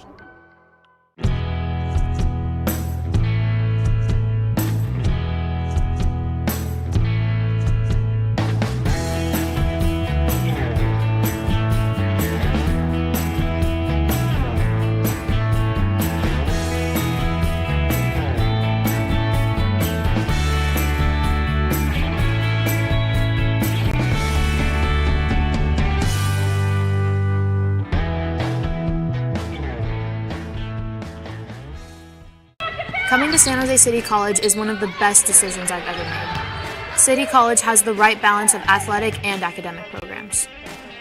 City College has some of the best sports facilities I've seen. The friendships and connections I made here will last a lifetime.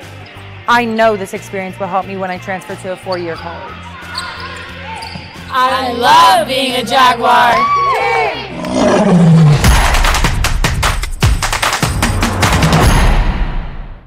At City College, I have the chance to run for amazing coaches and teammates. San Jose City College has some of the best athletics facilities I've ever seen.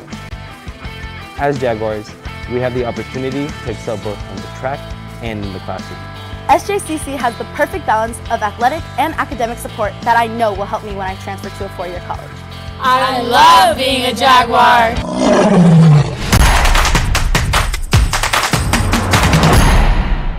Searching for your spot?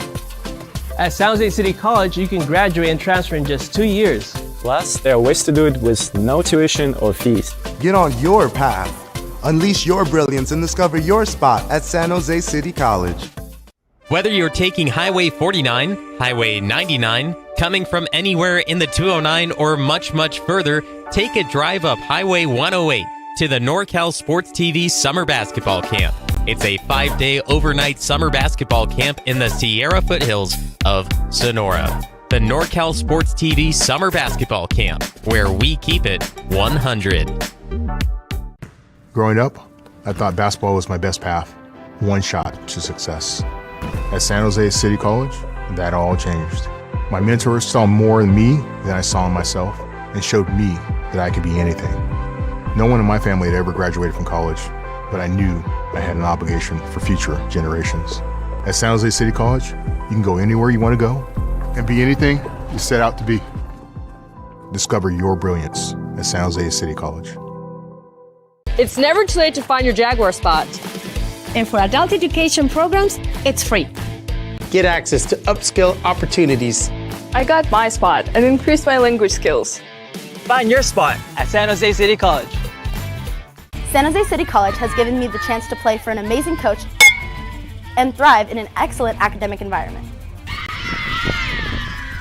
From the faculty to the coaches to the counselors, SJCC puts students first. City College has the perfect balance of athletic and academic support that I know will help me when I transfer to a four-year college.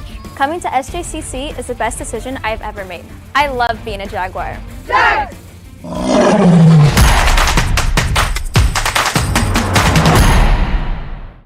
There's more than one path to a successful future, and they're all in one spot at San Jose City College.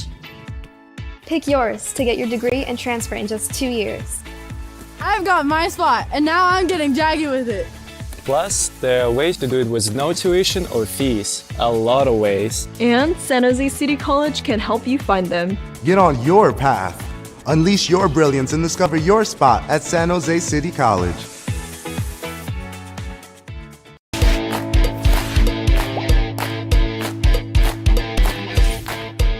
It's never too late to find your spot at San Jose City College.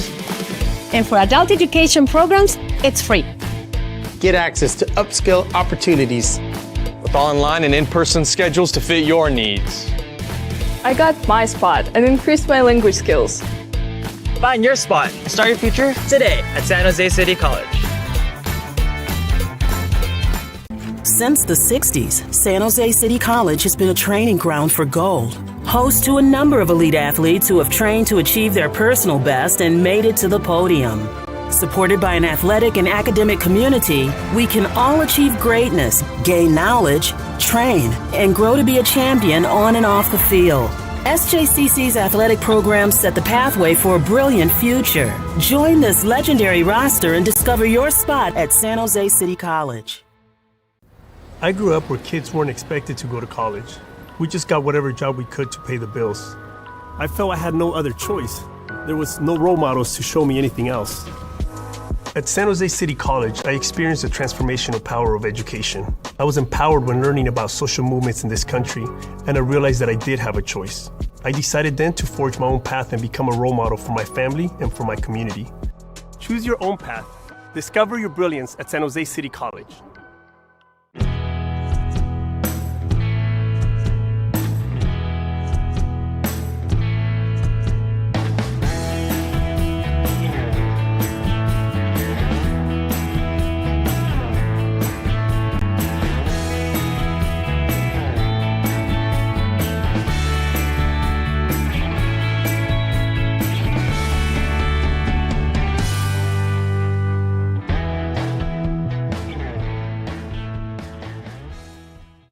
Coming to San Jose City College is one of the best decisions I've ever made. City College has the right balance of athletic and academic programs. City College has some of the best sports facilities I've seen. The friendships and connections I made here will last a lifetime.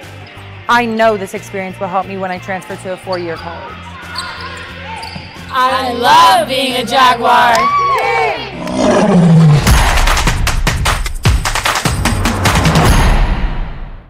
At City College, I have the chance to run for amazing coaches and teammates.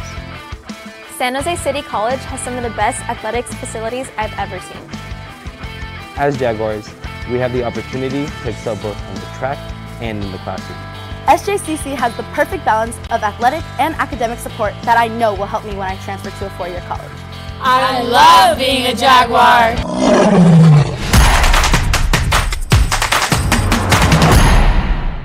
Searching for your spot? At San Jose City College, you can graduate and transfer in just 2 years. Plus, there are ways to do it with no tuition or fees. Get on your path. Unleash your brilliance and discover your spot at San Jose City College. Whether you're taking Highway 49, Highway 99, coming from anywhere in the 209, or much, much further, take a drive up Highway 108 to the NorCal Sports TV Summer Basketball Camp. It's a 5-day overnight summer basketball camp in the Sierra foothills of Sonora. The NorCal Sports TV Summer Basketball Camp, where we keep it 100. Growing up, I thought basketball was my best path, one shot to success. At San Jose City College, that all changed. My mentors saw more in me than I saw in myself and showed me that I could be anything. No one in my family had ever graduated from college, but I knew I had an obligation for future generations. At San Jose City College, you can go anywhere you want to go and be anything you set out to be. Discover your brilliance at San Jose City College. It's never too late to find your Jaguar spot. And for adult education programs, it's free. Get access to upskill opportunities. I got my spot and increased my language skills. Find your spot at San Jose City College. San Jose City College has given me the chance to play for an amazing coach and thrive in an excellent academic environment. From the faculty to the coaches to the counselors, SJCC puts students first. City College has the perfect balance of athletic and academic support that I know will help me when I transfer to a four-year college. Coming to SJCC is the best decision I've ever made. I love being a Jaguar. Yes!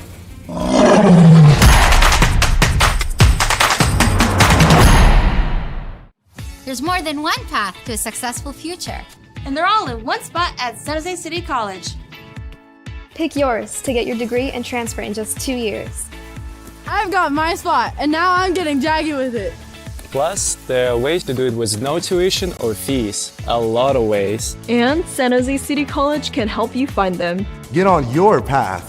Unleash your brilliance and discover your spot at San Jose City College.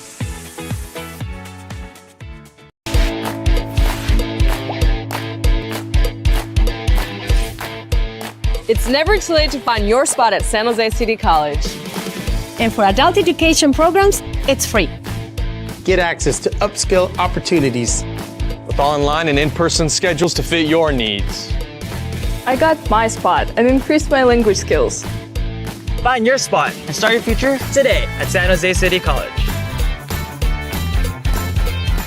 Since the 60s, San Jose City College has been a training ground for gold. Host to a number of elite athletes who have trained to achieve their personal best and made it to the podium.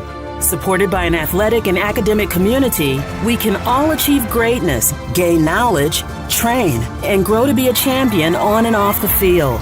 SJCC's athletic programs set the pathway for a brilliant future. Join this legendary roster and discover your spot at San Jose City College. I grew up where kids weren't expected to go to college. We just got whatever job we could to pay the bills. I felt I had no other choice. There was no role models to show me anything else. At San Jose City College, I experienced the transformational power of education. I was empowered when learning about social movements in this country, and I realized that I did have a choice. I decided then to forge my own path and become a role model for my family and for my community. Choose your own path. Discover your brilliance at San Jose City College.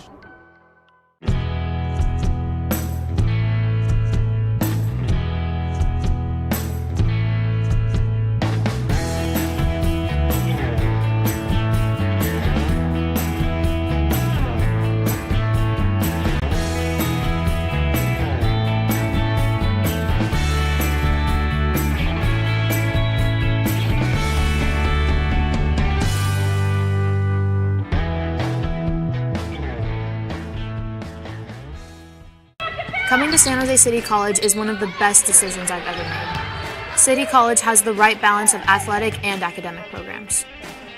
City College has some of the best sports facilities I've seen. The friendships and connections I made here will last a lifetime. I know this experience will help me when I transfer to a four-year college. I love being a Jaguar.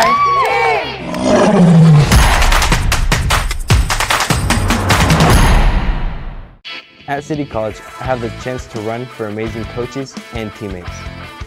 San Jose City College has some of the best athletics facilities I've ever seen.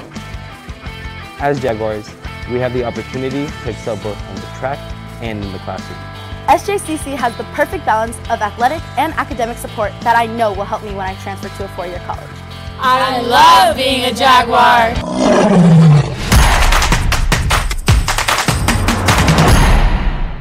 Searching for your spot? At San Jose City College, you can graduate and transfer in just 2 years.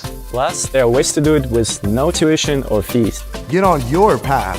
Unleash your brilliance and discover your spot at San Jose City College. Whether you're taking Highway 49, Highway 99, coming from anywhere in the 209, or much, much further, take a drive up Highway 108 to the NorCal Sports TV Summer Basketball Camp. It's a 5-day overnight summer basketball camp in the Sierra foothills of Sonora. The NorCal Sports TV Summer Basketball Camp, where we keep it 100. Growing up, I thought basketball was my best path, one shot to success. At San Jose City College, that all changed. My mentors saw more in me than I saw in myself and showed me that I could be anything. No one in my family had ever graduated from college, but I knew I had an obligation for future generations. At San Jose City College, you can go anywhere you want to go and be anything you set out to be. Discover your brilliance at San Jose City College. It's never too late to find your Jaguar spot. And for adult education programs, it's free. Get access to upskill opportunities. I got my spot and increased my language skills. Find your spot at San Jose City College. San Jose City College has given me the chance to play for an amazing coach and thrive in an excellent academic environment.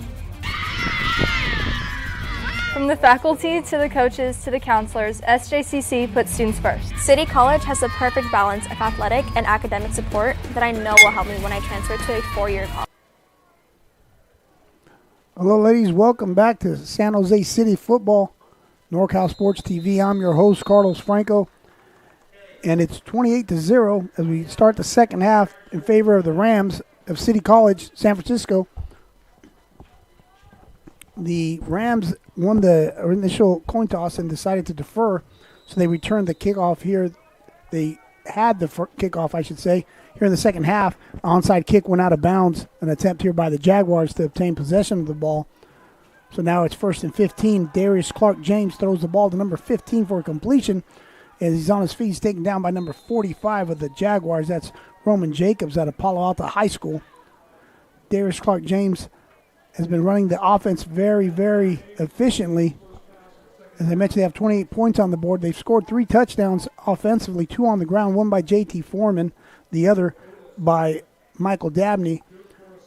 The other was a touchdown pass to number 10, Jeremiah Nash, by Clark. And the 4th touchdown, as we get back to live action, here's 13, the ball carrier slithering through the defense of the Jaguars. He's still on his feet, and he gets pushed out of bounds. Did number 13, Zachary Black, pushed out of bounds by number 24. That's going to be Nicholas Stranges out of Gilroy Christopher High School in Gilroy, California. Holding penalty is going to negate that big run by Black, so they're going to come back. Now the 4th touchdown that was scored by the Rams was a interception thrown by Chavez of the Jaguars. It was intercepted by number 0, Sonny Vitale of Las Vegas, Nevada. So we're back here on live action. 1st and 20. The ball spotted on the 43-yard line of the Rams. Shotgun pistol formation. That guy is very, very shifty and very fast, is number 28, Michael Dabney. And we got an injured Ram on the field. That's number 61, Brandon Tuason, who's the center here for the Rams. And he's in some pain. He took his horns off. Helmet's on the ground, so he's quickly being attended by the staff of San Francisco City College. We want to thank everyone for joining us here. This broadcast is brought to you by San Jose City College.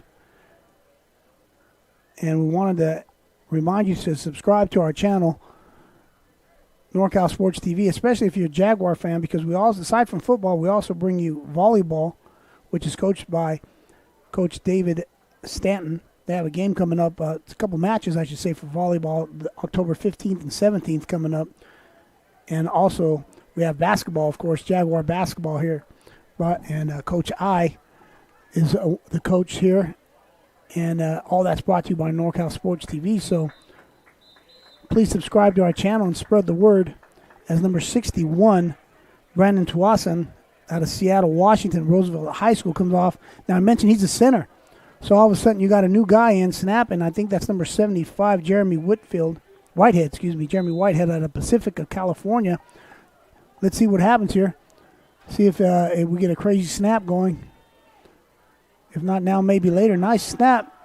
And the ball's thrown out here to number 13 at the bottom of your screen. Excellent tackle by number 2. That's Joshua Reyes.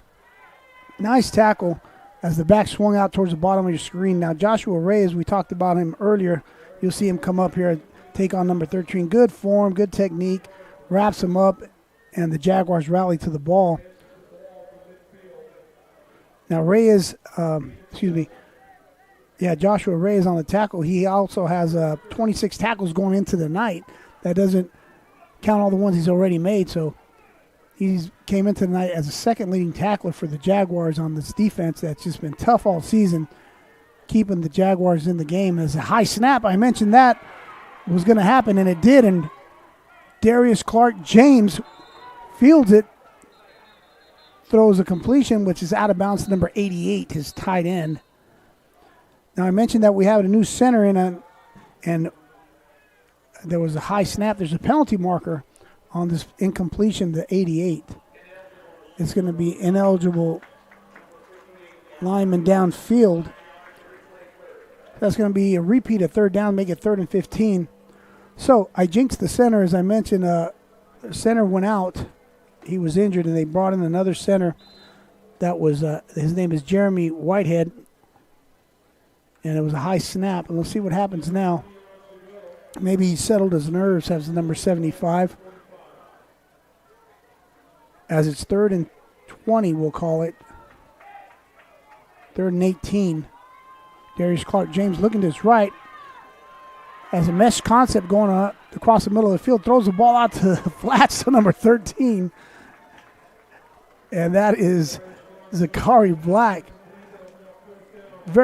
Defended very well by the Jaguars. You'll see Black, maybe he took his eye off the ball and he started looking up because there was some Jaguars that were going to get him there. Jaguars on the prowl. That's number 45, Jacobs, who was ready for Black had he caught that ball. Nice play by 45 out of Palo Alto High School. And it forces a rare punt today by the Rams as Riley is back deep, number 1. And Riley's going to let that ball roll. And what a roll it is. It goes down to about the 4-yard line. So nothing easy for the Jaguars as they're going to take over 1st and 10. And they got to go 96 yards to find their first points of the evening, assuming it's a touchdown. So we want to thank San Jose City College for this broadcast. As the Jaguars come out, they're going to go 1st and 10. And they did have some success running the football on 1st down. I mentioned earlier, maybe go a hard count here because if you go offsides, it doesn't really make much difference if you're on offense. But if the defense does, you get 5 yards, a little bit more breathing room. And they almost got someone to jump. There's number 97, Bradley Amston, who had 2 huge tackles towards the end of the first half. He was in the backfield. kind of tripped up the ball carrier. Let's see him look at 97. Kind of goes untouched there. So it's going to be a 2-yard loss. And there's some late substitutions as Moon sprints back into the huddle. That's really great to see, as he was injured earlier on, right before the half. He did come back in, but he was still limping a little bit. So it's great to see him back on the field for the Jaguars, as he's at the top of your screen, I believe. And they go empty as Chavez does a quarterback draw. Nice call, coach. And takes it down the left sideline. He's tackled by a host of Rams. They went empty formation. There was no running backs. And that was a designed run for number 19, Chavez. Gives him some breathing room. It's going to be 3rd and about 4, 3rd and 5. Great call, Coach Duran there, the offense coordinator. And Chavez running hard. So it's going to be 3rd down as number 88 comes back in. That's Cody Ahola at tight end. He's split down here in the trips formation. He's the number 3 receiver here.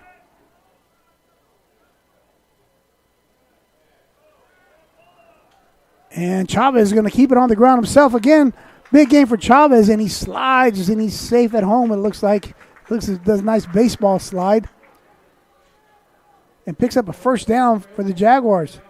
Now that one was not designed, as Chavez just said, "Screw it, I'm out of here, man. I'm going to keep this ball, get as much as I can," and he slides for a 1st down. So it's going to be 1st and 10 for the Jaguars at their own, we'll call it 24-yard line. As Fussell is in at running back, they have 11's personnel. 2 receivers at the top of your screen, 1 at the bottom. They give the ball to Fussell, and he's running, and an excellent play by the cornerback. That's number 4, Kaliki Chives out of Livermore. He's played a tremendous game. He almost had an interception earlier. You'll see number 4 just reads this play, comes up, and makes this tackle. Nice play by the Granada product out of Livermore, California.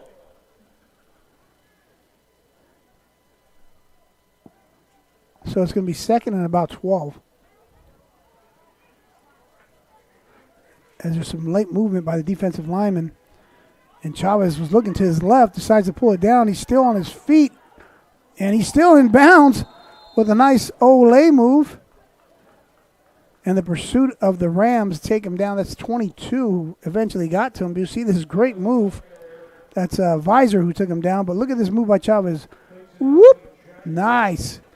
And good pursuit by 22 of the Rams. That's going to be 3rd and about 8.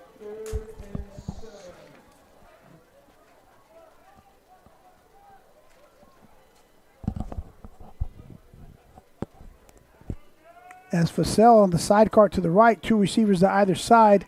Chavez is looking. He's under some pressure, throws the ball. There is a penalty marker. And I tell you what, Anderson Riley is leaving his shoulder pad flipped up on purpose. And look, he's walking around like he's got a wounded wing with the shoulder pad to show that he was got pass interference against them. So I'm not sure. So the call is going to go against Bryce Heckard, number 1, and number 1, Anderson Riley, out of Hudson High School in Wisconsin. I'm not sure if he's studying to be an actor, but he did a great job. He left his shoulder pad flipped up and said, "Hey, look, here's the proof. This is what he did to me," and they got the call. So helps result in a 1st down for the Jaguars. 1st and 10. Let's see what Chavez is going to do as he has 11's personnel. They like to run out of this formation, and they do. That's going to be number 28, the ball carrier. That's Talisa, Redwood City, Sequoias High School. And they've had a lot of success on 1st down running out of that pistol formation with the man in motion. They're going to the tight end side there, to the side of number 89 or number 88, Ahola. So that's been a good formation for them, as Cody Ahola is in the backfield right now. So 20's personnel, no tight end, and all mix up on the snap, on the handoff as number 8 is immediately in the backfield. Deion Williams is a team captain, a defensive lineman out of Las Vegas, Nevada. And that results in a tackle for loss of 2 yards. Now, there's a little bit of a mix-up on the handoff between Chavez and 28, Talisa. So that's going to result in the loss. So it's going to be 3rd and 12. As the Jaguars, they start establishing some positive, and then they make a mistake there. So 3rd and 12. Let's see what Chavez does here. Fussell with a nice block. Chavez avoids a pass rush and completes it to number 1. That's Riley with a first down. Really nice work by Chavez to buy some extra time, and a really nice block by Fussell, 23. You'll say Fussell stay in and block. Chavez keeps working and finds number 1, Riley, Anderson Riley, for a first down. So we're starting to feel some positive momentum here for the Jaguars as they have the ball at midfield, 1st and 10. And here they go. They hand the ball to Fussell as he escapes the clutches of number 41 initially. Had him for a tackle for loss. That's going to be Mike Turner. And Fussell kept his feet. You'll see Turner has him here initially, and he couldn't take him down. Nice, strong running by Fussell. That could have been a loss, but instead it turns into a 2-yard gain. And here's that formation. See if they put someone in motion and hand it to Fussell or run a play action out of this. Uh-oh. No. So that was you know what? There's only thing I could think of there was they try to get the guys from the Rams, the defensive line, to jump off sides, which they kind of did. They were in the neutral zone. I think the center, Almada, tried to snap it while he was in the neutral zone, but no one else knew he was going to snap it except him. So Chavez has to fall on that, and wisely does, and it results in a loss. So it's going to be 3rd and 12. So Chavez has 2 receivers to either side with Fussell to his right. He's in the shotgun. Fussell, nice block. As Chavez is under duress, throws the ball way out of bounds. That pass was thrown way out of bounds as on the sidelines, 54, Antonio Lopez was happy to see the ball thrown in his direction because he's like, I play defense, I'm over here. I don't know why you threw it my way. And Conrad, number 20, comes out to punt. As the Rams are slow to, they have 12 men on the field right now. Slow to line up for the punt return, and there's a penalty marker on the field. They might have 12 out there. Nice punt by by Conrad. Is downed, I should say, by 44, Jesse Ringel. Let's see what the penalty is. As I mentioned, they were slow to get off. The Rams were slow to get their return team on the field. Let's see if it's illegal substitution or 12 men on the field.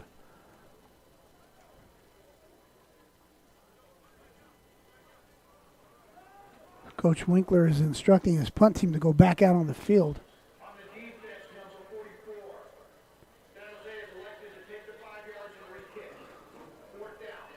So that's going to be against the Rams. It's a 5-yard penalty. So that's going to scoot it up 5. And they're still going to punt. 4th and about 7 for the Jaguars. Conrad comes back out to punt. And the Rams are still getting their punt return team set up. And they're ready to go here. It's 87, I believe, back deep. 87 signals for a fair catch. That's Andre Watson. So Andre Watson, who does have a touchdown this season on a reception, fields that punt. It's going to be at the 17-yard line where the Rams are going to take over 1st and 10. To find your Jaguar spot.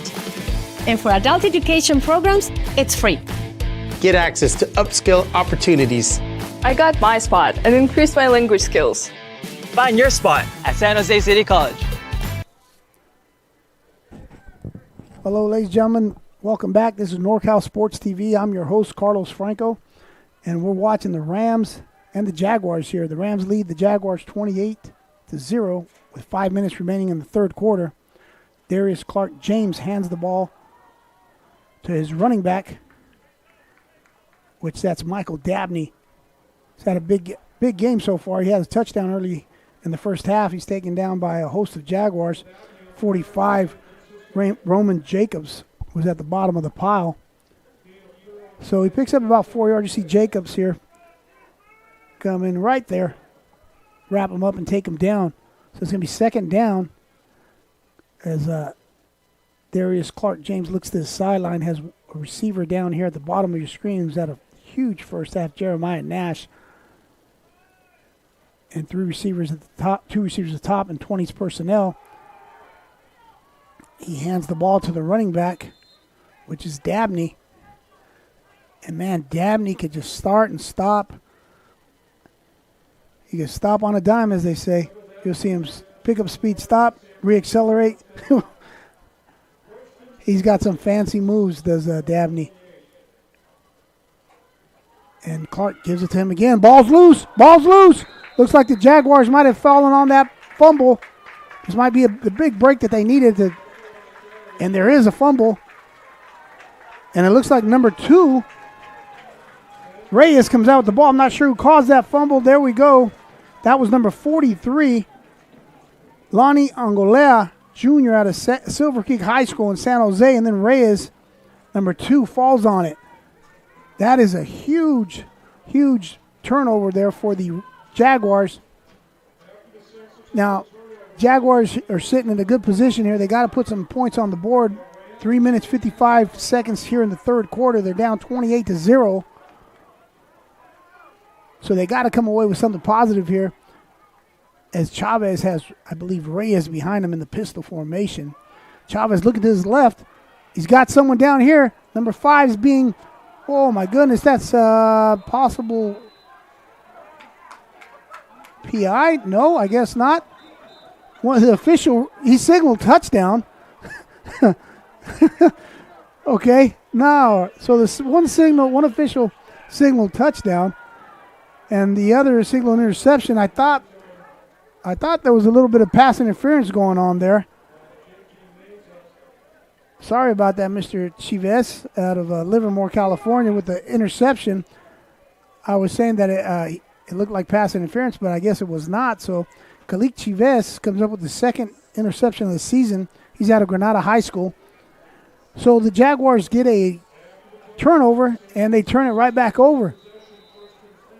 So Darius Clark-James comes out, 1st and 10 from the 20-yard line, and I believe J.T. Foreman is in the backfield. They're on the RPO, and there's a penalty marker as he completes that pass to number 15. That's Isaiah Kishik. Kishik, before this evening, he had 14 catches for 204 yards.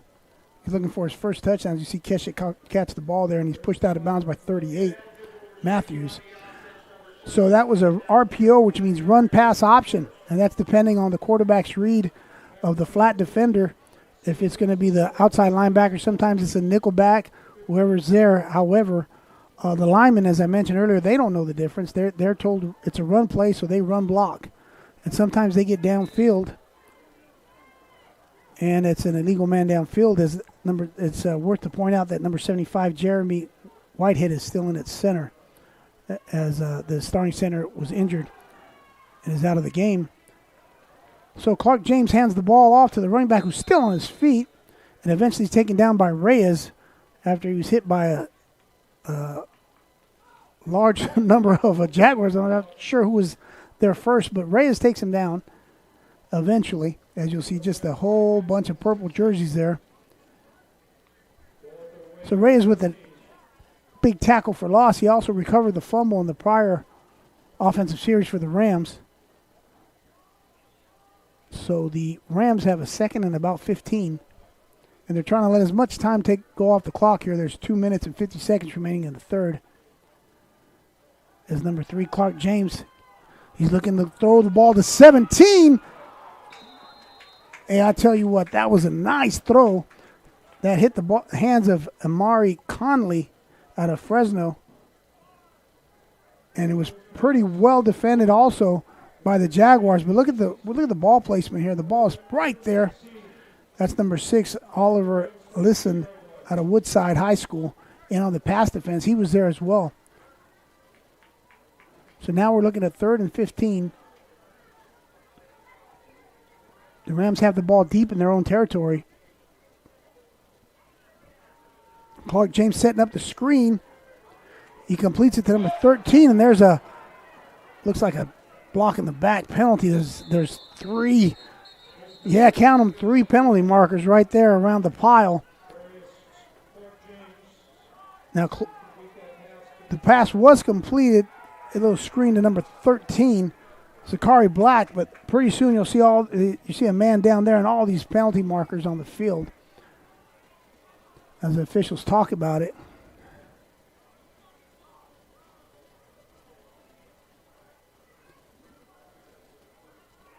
So let's see what the officials come up, what the call is.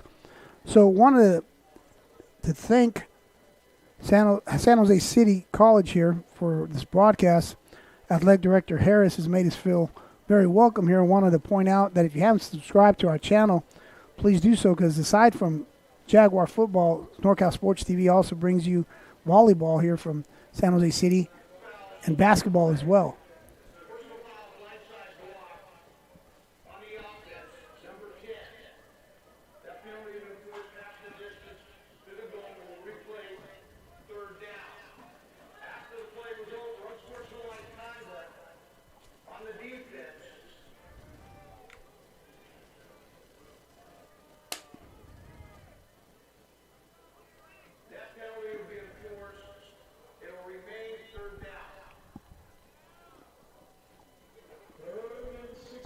So there are 2 penalties, one against the offense, one against the defense, as you heard the.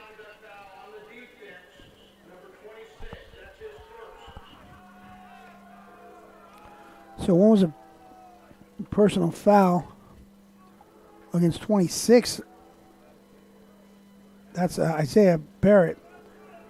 So that's his first. Can't get 2 of those. He might get ejected there. So it's going to be, they're going to walk it forward, walk it back.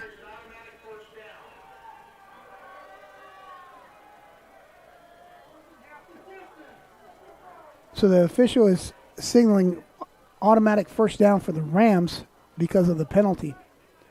As they walked back and they walked forward. So now they'll reset the sticks. So it's going to be 1st and 10 from the 25-yard line of San Jose.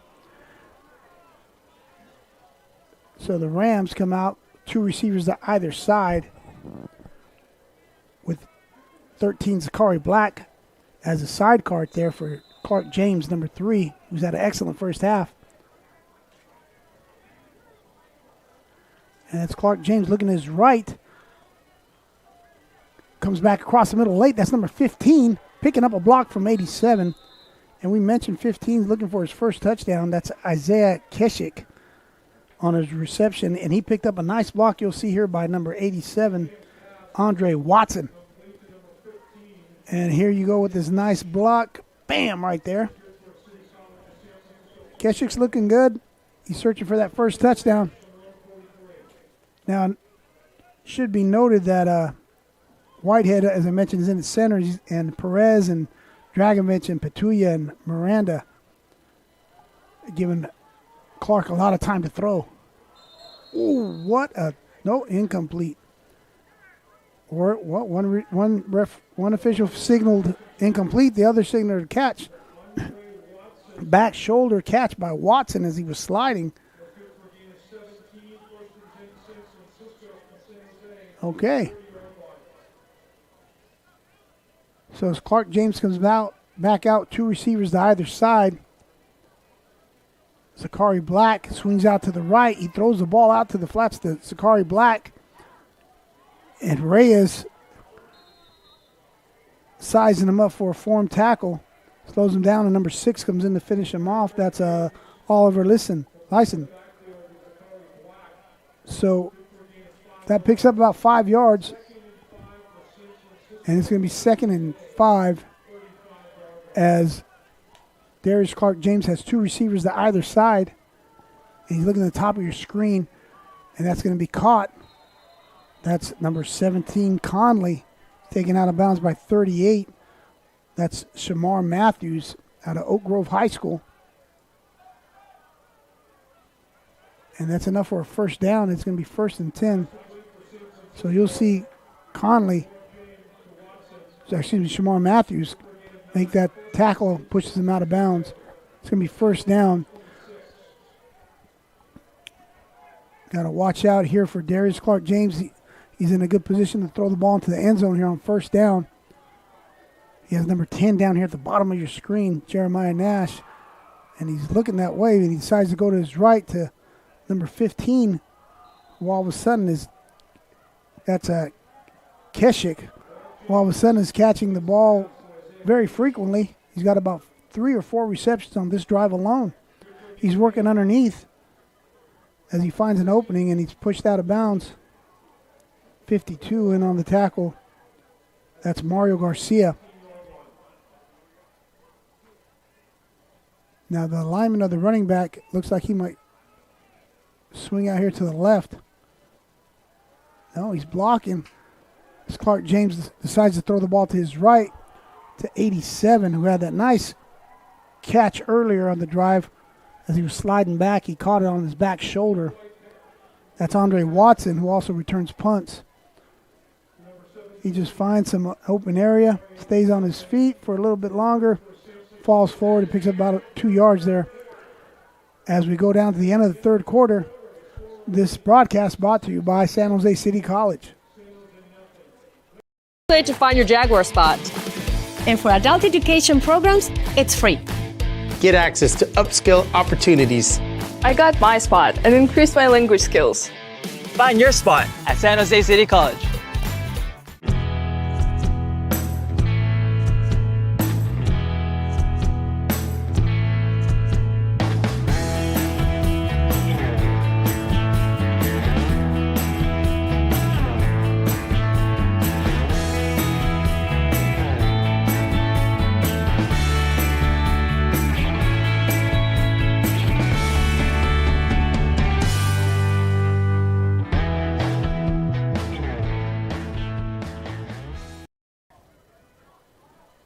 Welcome back here, ladies. To find your Jaguar spot. You're watching NorCal Sports TV, and this is the conference opener for both teams. Both teams are members of the Bay 6 Conference, and it is the season opener for the conference. Right now, it's looking not too positive for the Jaguars as they're trailing 28-0, but the 4th quarter is about to start. The Rams are knocking on the door here once again as Darius Clark-James has 3 receivers to the top of your screen. And that dangerous guy, Jeremiah Nash, here at the bottom. And he goes to Nash. Touchdown! Jeremiah Nash with the 2nd touchdown reception. He's out of Stockton, California, McNair High School. And look at this throw as well as the athleticism of Nash. So Clark puts it out there. And it looks like Jeremiah Nash is playing basketball. He looks like the big kid in grade school. Remember the big kid that could just out-rebound everyone, the guy that was taller than everyone, more athletic? That's what he's looking like right now. So nice catch by number 10, nice throw by number 3. And that guy, Mr. Rodas, is back out, and he kicks the point after touchdown. And that's going to put the Rams up 35-0, 14 minutes, 56 seconds remaining. As San Jose City, during Hispanic Heritage Night, month is having Latinx night, and then we go back to Nash there on the replay with the touchdown. A lot of events going on here at San Jose City today. There's a lot of booths here that all the proceeds go towards scholarship funds during Hispanic Heritage Month, and also they had a great halftime show. It was a ballet folklorico, traditional dances from Mexico. It was really great here in San Jose City, and their athletic director Harris have put on a really great event here for the people of San Jose. So we're getting ready here for the kickoff So we have number 1, Anderson Riley, back deep, along with number 8, Moon, who was injured early on, and he's back in.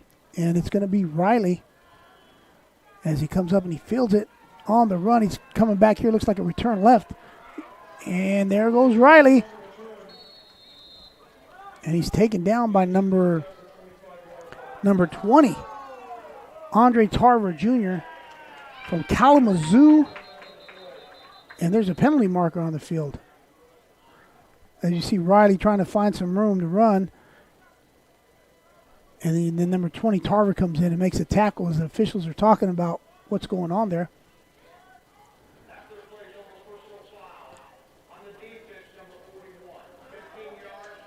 So that's a personal foul against number 41. That's Mike Turner out of Arizona. Turner's quite the player. He has coming in the night, he had 9 tackles, 3 were for loss. He had 3 sacks, and he also returned a punt for a touchdown. But right now he commits a penalty, so that's going to scoot the ball up. The ball's going to be at the 40-yard line where the Jags are going to take over 1st and 10. They got a new quarterback in right now, so number 12 comes in and assumes the reins here. That's Hauser, and he comes in ready to throw, throws the ball out to his right. Hauser's out of Pioneer High School. His pass falls incomplete. There's a penalty marker as it was intended for Anderson Riley. So as I mentioned, Hauser comes in and starts slinging it around the yard right away. Throwing to his right. Ball falls incomplete. But there's a penalty marker. So we'll see what that is as officials are talking about that.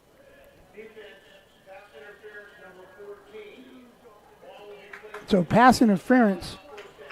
We did start our broadcast a little bit late, and I was unable to inform you that San Francisco City College is ranked 17th in the state right now.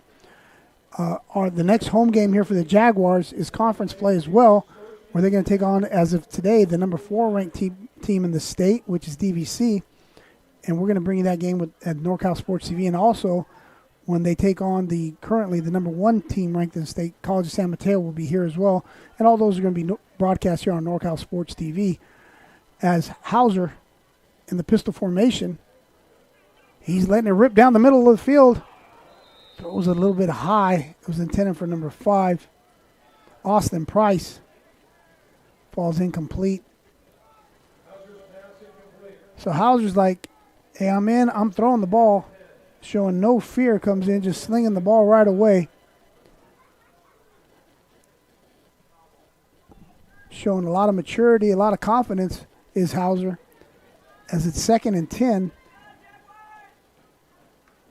And he has 3 receivers towards the bottom of your screen, 1 receiver up top.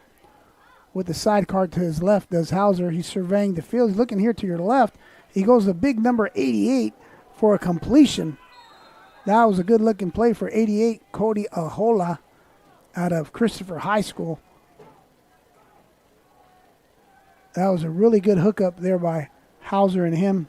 You see him looking here at the bottom of your screen. So he was looking for Cody Ahola, it looks like, the whole way. And that was really nice by Hauser. So it's going to be 3rd and about 3. And Hauser's getting the call as he puts on the earmuffs, 2 hands over each ear hole of the helmet. So he got to the call. Same formation. Trips to the left. Single receiver up top. That's number 5, Price. And he's got a running back to his left who he throws to right away. That's number 21 out of the backfield. Picks up a 1st down. Nice catch. Nice run by Maynard Lorenzo out of Fremont, out of John F. Kennedy High School in Fremont, California. Picks up a 1st down. And the Jags got something going here. Hauser's completion to 21, 1st down. So 1st and 10 for the Jags at the 39-yard line of the Rams. Hauser's looking pretty confident, sparking the offense here. See if they can continue to do that for another 39 yards. Hauser looking to his left. Has Moon here at the bottom of the screen. 3 receivers to the top. He's looking down here for Moon. Moon runs a nice stick route. Finds the open area. Nice catch. As he's taken down by number 25 Isaiah Lacey. Lacey's out of Fairfield, California. But look at this nice throw and catch. Hauser to Moon. So 2nd and 3. Hauser's doing a pretty good job here sparking the offense. Maybe go deep here to Moon here at the bottom of your screen on 2nd and 3. It would be a good down to do so as the safety is cheating over to his right. And Hauser's rolling out to his right. He's going to find Riley. Nice catch. Riley still on his feet. First down as he finds Anderson Riley for a first down. Hey, Hauser's coming in here, throwing the ball with confidence, showing some athleticism, rolling to his right, finding the open receiver. And Hauser, I believe it was Hauser in our season opener here at home for the Jags, came in and did spark the team, but then he got hurt. And then he went out. So he's in here right now, though, and making it work for the Jags with trips down here to the bottom of your screen with a single receiver up top. And that's Moon, I believe. No, that's number 5. And that's complete to number 5, Austin Price. Austin Price, a local guy from San Jose Silver Creek High School. As Hauser, another San Jose product, Pioneer High School, local connection, picks up a first down, making it 1st and goal from the 10. The Jags are looking good. 11 minutes, 35 seconds remain in this game.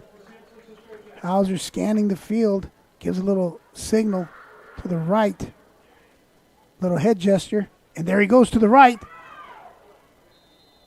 I think he was trying to signal number 5, Price, and Price looks like he ran a different route. You'll see him cock his head there. So you see that? Number 12, he gave him a little signal there. And maybe Price didn't see. He was trying to throw the quick slant.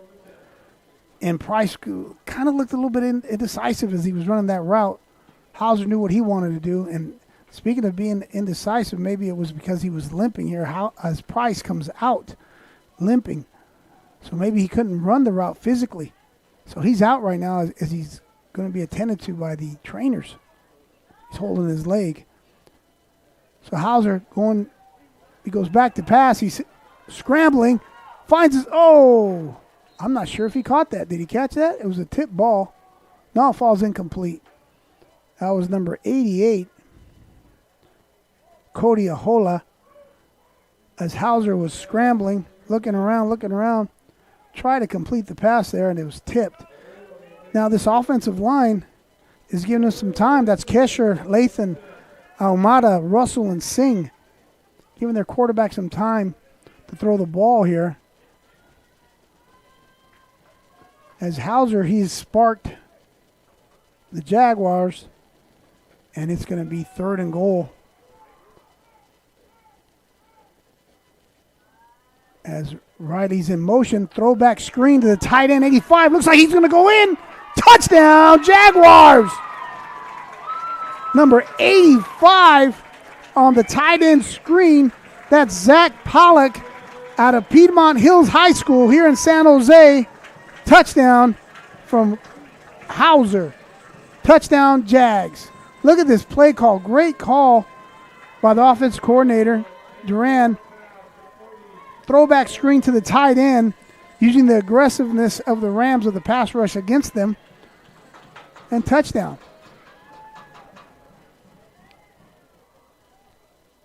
And here we go with the extra point attempt.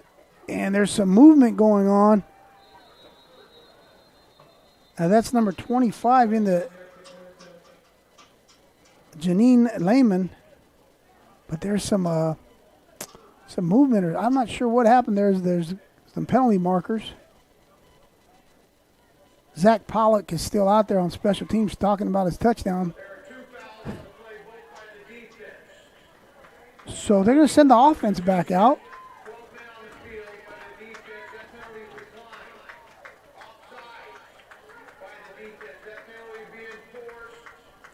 Okay, so there was 2 penalties.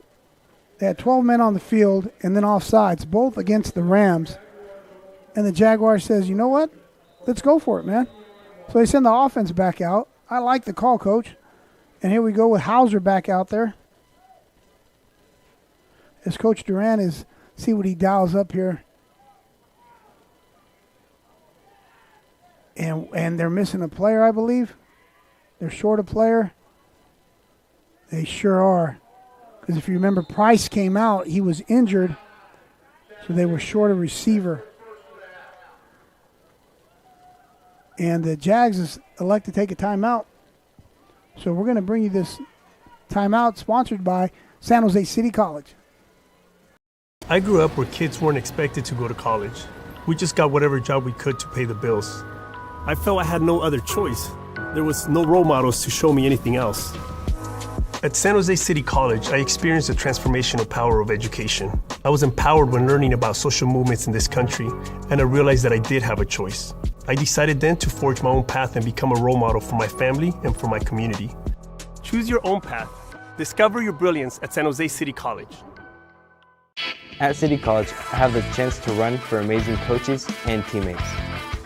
San Jose City College has some of the best athletics facilities I've ever seen. As Jaguars, we have the opportunity to excel both on the track and in the classroom. SJCC has the perfect balance of athletic and academic support that I... Welcome back, ladies and gentlemen. 2-point conversion here after Pollock's touchdown.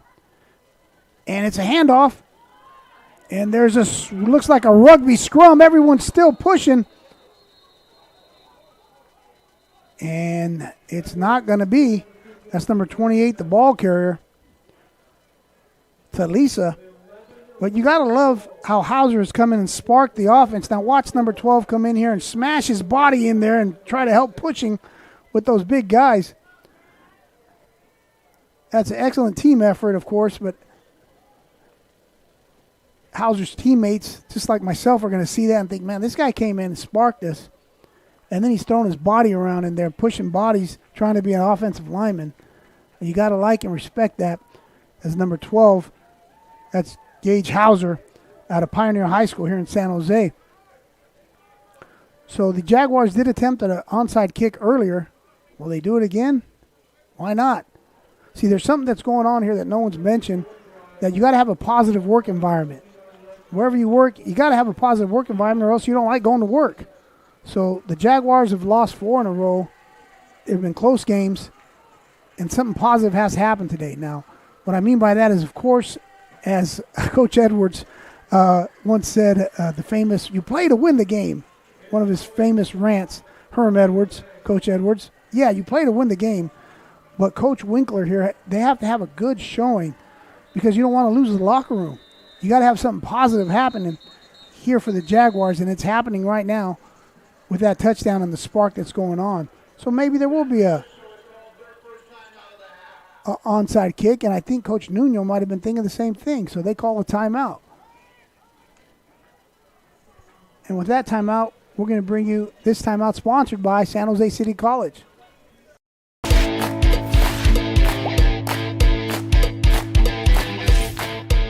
It's never too late to find your spot at San Jose City College. And for adult education programs, it's free. Get access to upskill opportunities with online and in-person schedules to fit your needs. I got my spot and increased my language skills. Find your spot and start your future today at San Jose City College. There's more than one path to a successful future, and they're all in one spot at San Jose City College. Plus, there are ways to do it with no tuition or fees. Discover your spot today at San Jose City College. Hello, ladies and gentlemen. Welcome back. I'm your host, Carlos Franco. This is NorCal Sports TV, and you're watching 3C2A football, visiting San Francisco City College. The Rams wearing white jerseys, red helmets, taking on the home team, the Jaguars of San Jose City College, in the purple. So here we go for a kickoff after a Jaguar touchdown by Pollock, and there's a nice pooch kick. There's a penalty marker, and it looks like it might be offsides against the Jags. And I like the call by Coach Winkler. As I mentioned, doing something to try to spark his team. And the guys reacting well. However, they were a little bit too eager, and there's the offsides. Coach Nuno suspected what I was saying up here in the booth as well, so he called a timeout and got his troops ready.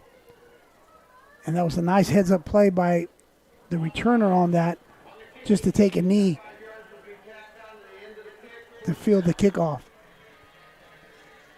So it's going to be a penalty marker that's going to go against the Jags. It's going to scoot the ball up a little bit more. So they're going to take over. The Rams are 1st and 10 from their own 45-yard line. New quarterback in for the Rams.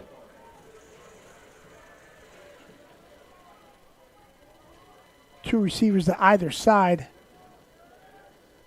And that's number 18 at quarterback. He completes it to 81. So 18, who's got some, that's Fox Hogan, who's had some snaps early on in this year, completes it to number 81. That's Matthew Elewike out of Oregon. Got to watch out for him because he's explosive. He has a 64-yard touchdown earlier in the year. And so the Fox throwing the ball right away deep to number 19, falls incomplete. That's going to be Stokes. So Hogan had plenty of time to throw the ball. Throws the ball deep. It's going to be 3rd and 1. That was an excellent down to throw the ball deep on 2nd and 1. You're past the 50. So you had to expect that. So here we go. 3rd and 1. Hogan's going to probably hand the ball to his left. And he does. That's number 20. Picks up a first down, and he's taken down by 28. 29, Stender out of Overfelt High School. That's 20, Tarver Jr., the ball carrier. There's a penalty marker. So it doesn't look like the first down is going to stand. Let's see. It's going to be holding.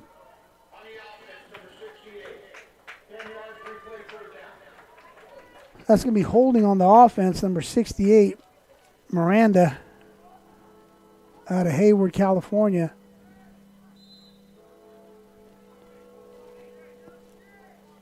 And that's going to negate the first down, so it's going to actually make it 3rd and 11.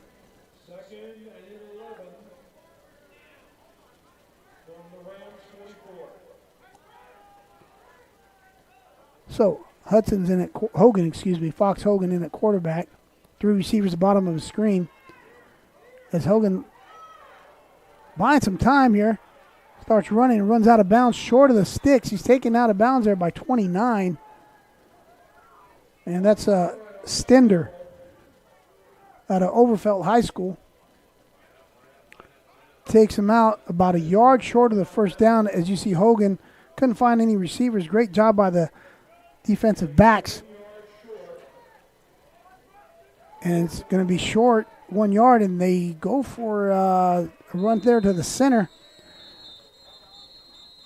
And Reyes comes out with the ball, however, that's whistled down. It looks like they're going to pick up a first down as Reyes ripped the ball out of the ball carrier.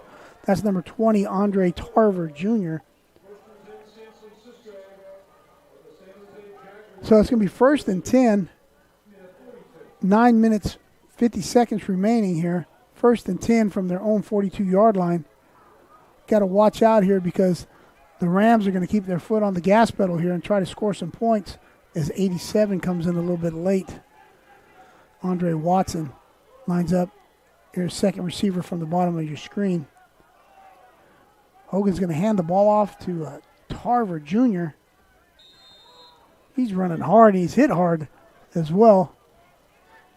I think that was Reyes along with 27, Stender, I believe. No, Junior Alvarado, Mr. Alvarado out of Oak Grove High School.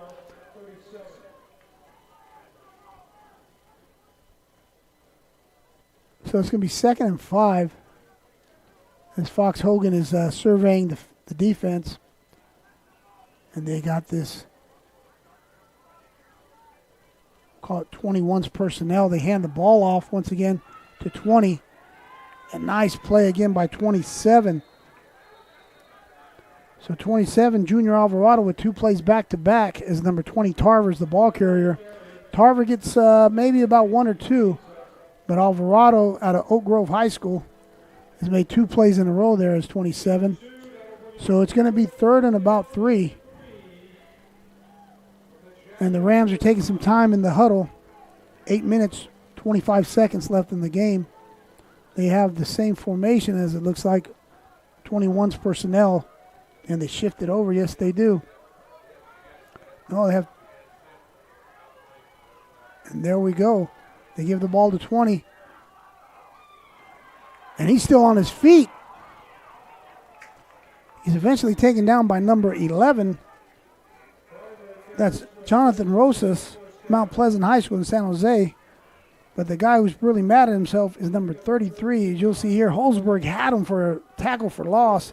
And Holzberg couldn't hold on to him. So Holzberg could have had him for a tackle for loss. And Rosas ends up making the tackle. And it's a 1st down for the Rams. 7:40 remaining. As Hogan's looking at the top of his screen like he wants to throw the ball. And he does. And it's complete to 87, who's still on his feet. And 87, that's Andre Watson. Made a couple Jaguars miss, eventually taken down by 27, Alvarado. Again, see, 11 ends up missing the tackle there. Alvarado goes over, and he gets an assist. Number 11, Rosas. So it's going to be 2nd and 5, 2nd and 6. As here we go again with the 21's personnel. We'll call him the extra tight end and running back. And he's going for the end zone. The touchdown penalty marker on the field as the receiver is out of bounds, so no touchdown. But there's a penalty marker down here at the bottom of your screen at about the 14-yard line. It could be a formation with that tight end and running back, the H-back, whatever you want to call him. Let's see what happens. As the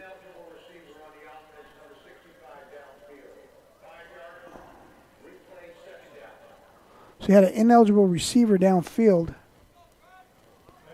but that was a pass the whole time, so that's going to be against number 65, Salisi Mafu Ahinagano. So that's going to be 2nd. Now it brings up 2nd and 11. As Fox Hogan's put a man in motion. There's 19. He's going to hand the ball off here. No, he's going to roll out to his right. Stops it. He lets it rip down to the back of the end zone. Touchdown. Rams. There's a penalty marker on the field as Fox Hogan threw a rope to 88 James Walsh out of Lincoln High School in San Francisco. Look at this throw here. Stops. He winds it up and lets it go. Touchdown to Walsh. However, there's a penalty marker on the field. We'll see if it stands.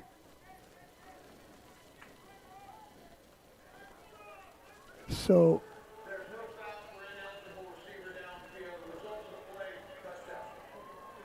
they're going to wave the official's going to wave the flag off. Initially, it said that there was an illegal man downfield. So the touchdown stands. Look at this rollout pass. And Hogan stops, plants, and throws the ball. Looks like a pitcher on the pitcher's mound. And he lets it rip to the back of the end zone. He finds San Francisco native number 88, James Walsh, out of Lincoln High School for the touchdown. And the point after touchdown attempt, it's good. So Ryan Rodas out of Novato has been perfect on all his point after touchdown attempts. He did miss a field goal earlier, did Rodas, so it's going to be 42-6 in favor of the Rams. We're going to take you to a commercial here, sponsored by San Jose City College. Growing up, I thought basketball was my best path, one shot to success. At San Jose City College, that all changed. My mentors saw more in me than I saw in myself. and showed me that I could be anything. No one in my family had ever graduated from college, but I knew I had an obligation for future generations. At San Jose City College, you can go anywhere you want to go and be anything you set out to be. Discover your brilliance at San Jose City College. Coming to San Jose City College is one of the best decisions I've ever made. Because of City College, I became a better athlete and student. City College has some of the best. And we're here back for the kickoff after Walsh's touchdown. And it looks like it's going to be fielded by number 1, Anderson Riley. And woo! He is hit hard by number 21. 21, that is Kai Banks out of Georgia. But check out here, Mr. Anderson Riley is tough as nails. Gets up right away. Riley's had a good game for the Jaguars with some good pass receptions, also returning kicks and blocking very well for his teammates is number 1, Anderson Riley out of Wisconsin. So number 14 comes back out at quarterback. No, wait, that's number 14 is coming out. Now we have a new quarterback in, Joey Campagna. He's out of Archbishop Mitty High School. So we had Gage Hauser come in, spark the team. Now we got another quarterback, 14, and there's a penalty marker. And new quarterback, and it's going to be delay a game. Joey Campagna, Archbishop Mitty High School. I believe he threw a touchdown. He did throw a touchdown earlier in the year when the other two quarterbacks were injured, and he comes in and he's going to run the ball right away. Woo, and he's still on his feet running hard. Is Joey Campagna.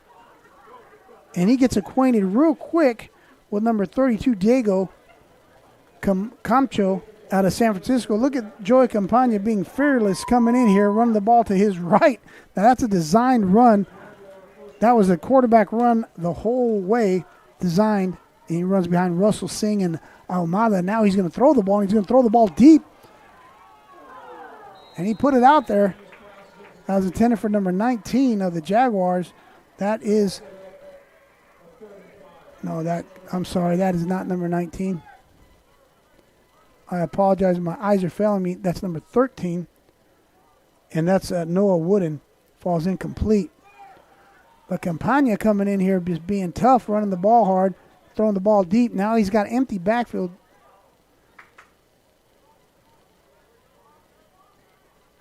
He's going to run again.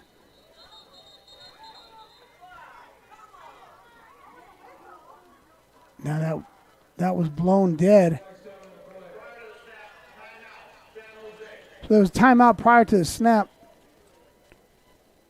So this is NorCal Sports TV. This broadcast is brought to you by San Jose City College.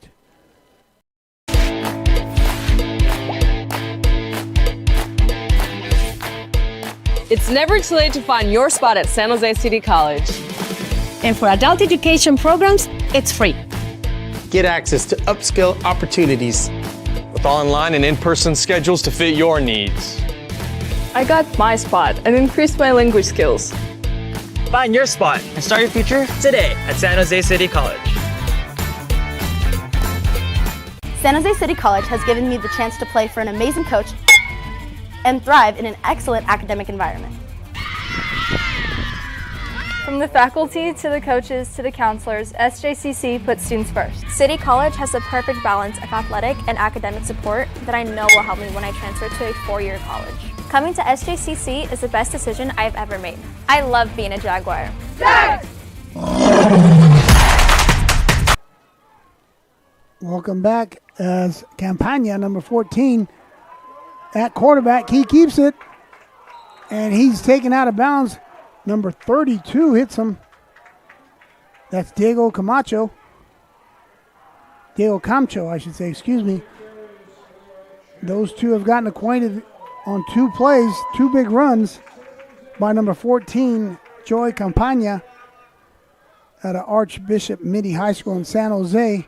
He's surveying the field with two receivers to either side and in a pistol formation. He's going to throw the ball. Looking, getting a lot of time from his offensive lineman.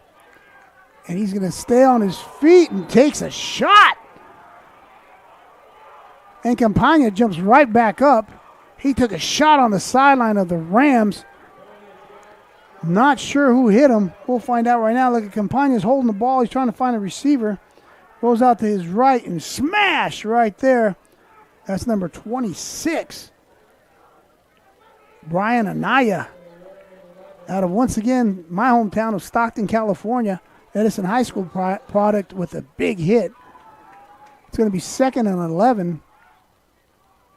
As Campagna back to throw. Has a lot of time. He's going to run again. He breaks a few tackles. Gets back close to the original line of scrimmage. And we got an injured Jaguar. Looks like number 61 is down. The Campagna, he's holding the ball because his receivers are working for him, trying to get open. They're doing a really good job defensively, are the Rams, as they're only rushing 4. And they're playing the coverage while they're only rushing 4. As 61 comes out injured for the Jaguars.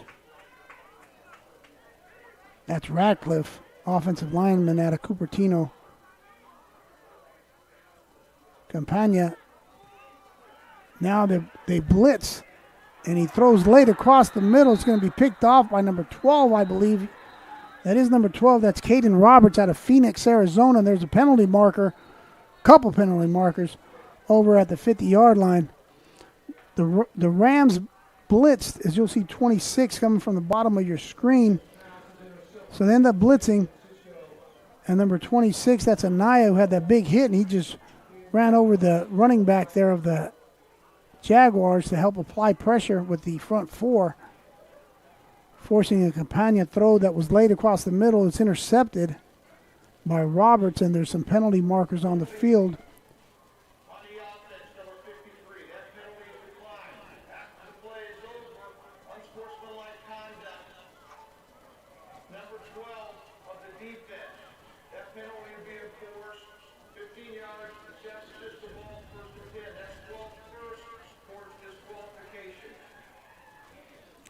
So that's going to be a penalty against Roberts, who had that interception.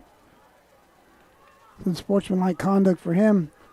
So you'll see here 26 Anaya at the bottom of your screen on the blitz, just freight training the running back. And he helped apply more pressure from the front 4. Campagna rolls out and he throws an interception to number 12, Roberts, as he threw the ball late across the middle, excuse me, towards the top of your screen. As the Rams will take over 4 minutes, 11 seconds in the game. They're going to have 1st and 10 from the 31-yard line, their own 31. 4 minutes, 11 seconds remaining. And Fox Hogan is still in at quarterback. He's got trips at the bottom of your screen, single receiver up top. And Hogan's looking to throw the ball deep to 19. He's got a man there. He's got a man beat. And that's Fox Hogan to the Cedric Stokes out of Florida with a big gain. You'll see Hogan, great pass protection. Had he let him a little bit more, that's 6 points. I said he had his man beat. Now they got a new running back in. Might be a bigger body for pass protection. Oh, and that ball's just dropped by number 81, Matthew Eleweke. Now, I mentioned him earlier, Eleweke, that he's an explosive guy as far as touchdown-type explosive play potential. He has a touchdown this year of 64 yards. But that one, he just took his eyes off it. Results of incomplete pass with trips here at the bottom of your screen. Hudson's going to hand this one off to 31, and that's a big man running the football. Dante Johnson, another Stockton, California product. He's out of Western Ranch. Nice tackle there. I think that was Reyes down at the bottom of the pile. No, I take that back. That's number 29, Stender, out of Overfelt High School. Stender's had about 4 tackles that I can recall mentioning him as the pass was incomplete. He was trying to find Elaweke. Falls incomplete, so it's going to be 4th and about 2. That's 88 and 37 coming into the huddle.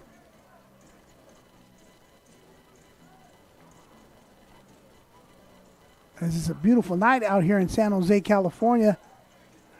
A lot of fans here to check out the conference opener for both teams, as Hogan on 4th and 2 is going to hand the ball off to 31. And the ball's loose. Or are they going to call him down? 31, the ball carrier, Dante Johnson. The ball did come loose. They're going to call him down. That's going to be 1st and goal. As you see Johnson running behind the right side, running through some tackles there. And then the ball came loose in 37. Wisely, that's Raymar Lawson out of Oak Grove High School. He picked that ball up, but officials ruled that Johnson was down. So it's going to be 1st and goal. Look for Johnson to carry, and there he is. The ball is loose, and he's still on his feet. This could be a touchdown. He's got a blocker out in front. There's a penalty marker. There's a penalty marker as 15. That's number 15, Bear Watkins, with a huge play. He's out of Centerfield High School. There's a penalty marker on the field, so we're going to see what happens. Now, you see it's good heads-up play by Watkins. He gets the loose ball. He takes off. He's got some help by 28. Talisa. Oh, no, that's Stender, excuse me. Here I go. Mentioning Stender again. Stender's had quite the game, but there's a penalty marker as Fox Hogan was in on that tackle.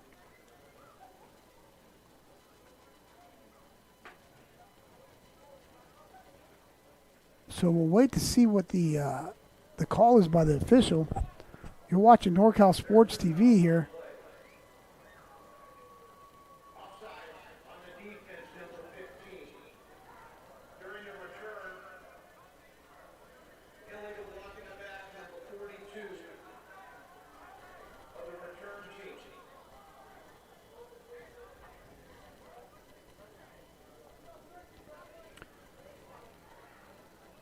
So I'm not sure if the microphone is malfunctioning for the Whitecap or they're still discussing. There's 2 penalties. One is offsides versus the Jaguars, and then on the return was a block in the back. But I'm thinking if it was offsides, that the play would be there would be no return then. Then again, I'm not sure. We'll see what they're talking about. And also the defense is still on the field for the Jaguars, and the offense is still on the field for the Rams. So it's all.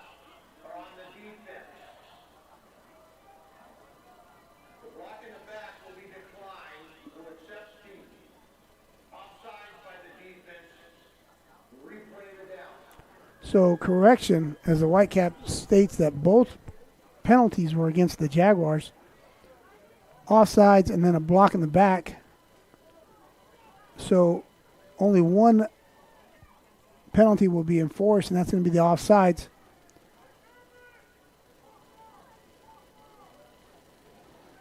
So 31, Dante Johnson is still in the backfield. Fox Hogan still at quarterback.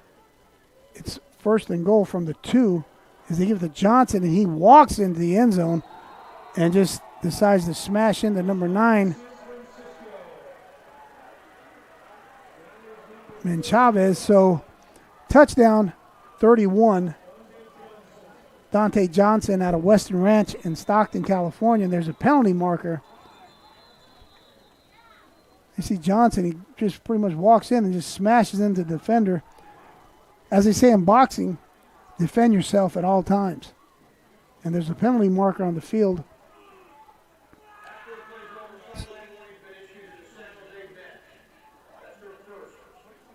So after the touchdown, there's a sideline warning for San Jose, against San Jose.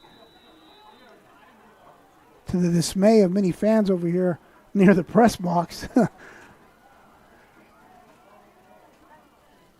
So, point after a touchdown attempt. That's Rodas once again is good. There's another penalty marker. Tempers are starting to flare here. So it's 49-6 with 2 minutes, 22 seconds remaining.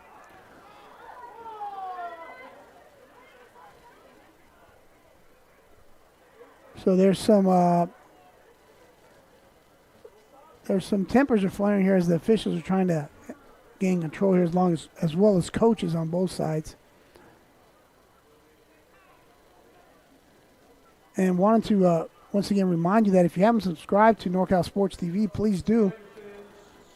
We're going to be bringing you 2 additional games here on NorCal Sports TV. Jaguars are going to face the currently ranked 4th ranked team in the state, which is Diablo Valley College, and then they will host the number 1 ranked team, College of San Mateo. So those 2 games are going to be home games broadcast here on NorCal Sports TV, brought to you by San Jose City College.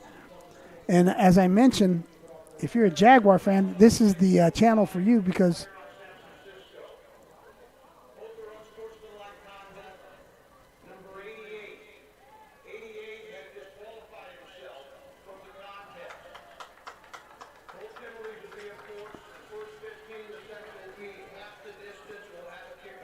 there's been the unsportsmanlike conduct penalties against San Francisco City College, number 88. As a result, has been disqualified. That's James Walsh, who scored a touchdown earlier this evening. As I was saying, here at NorCal Sports TV, we not only bring you football here from San Jose City College, but basketball as well, along with volleyball. So it's a great channel to subscribe to if you're a Jaguar fan, or even if you're not, you can still get to watch great 3C2A action along with high school sports as well. So if you haven't subscribed, subscribe as we get set for this kickoff. And that looks like it's going to be fielded by number 80 of the Jaguars. That's Wilson. And Wilson is taken down by 42 of the Rams. That's going to be Elijah Vasquez. Vasquez is pretty pumped up. He's out of San Francisco, California. And Kai Wilson, you see him on the return from De La Salle High School. They're doing pretty good this year as De La Salle, as always. So 1st and 10, and we got number 14 still at the helm. That's Joey Campagna. He comes back out. He came in, sparked the offense as well with some runs and some throws, and he's going to throw it here on 1st down, screen pass. It's in the air, it's tipped ball, and it falls incomplete. I do like that call by Coach Duran as he tries to get the ball to his receiver in a screen. See the lineman downfield. San Jose City has a lot of weapons here. Pretty athletic offensive line as well. And that was a good call, screen pass on 1st down. As Campagna is surveying the field. Their only rushing 4 is San Francisco, I should say. And one of the 4 gets to the quarterback. That's number 41. I mentioned him earlier. That's Mike Turner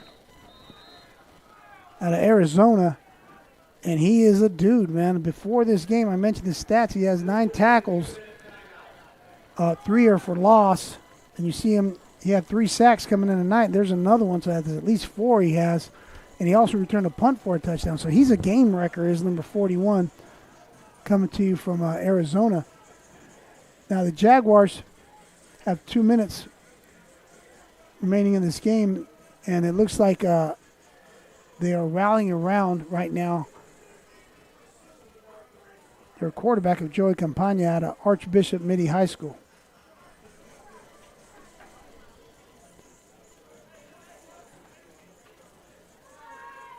So after the timeout, the Jaguars are coming out. They have 3rd and about 18.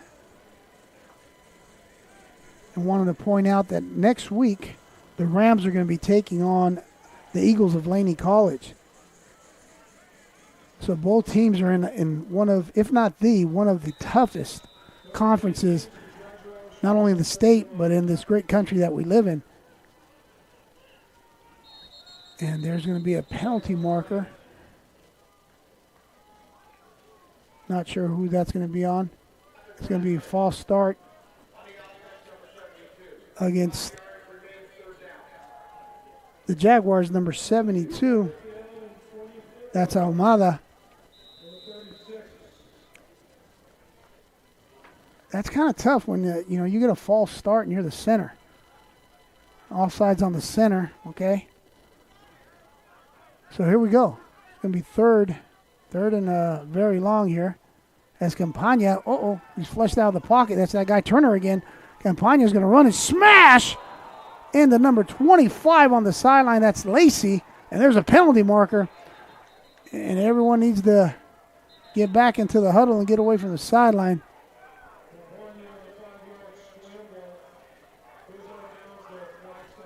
So Campagna ends up keeping the ball on the quarterback scramble. And you see, I believe that was 25 Lacey. Not sure. So Campagna is flushed out of the pocket by 41 Turner. And it's smashed. That was number 26, Brian Anaya. Once again, Brian Anaya out of Stockton, California. So I don't know if, as of course I've mentioned that I'm from Stockton, I don't know if we should all carpool all these guys here. But then again, Coach Nuno did play collegiately at University of the Pacific in Stockton. So there's a penalty.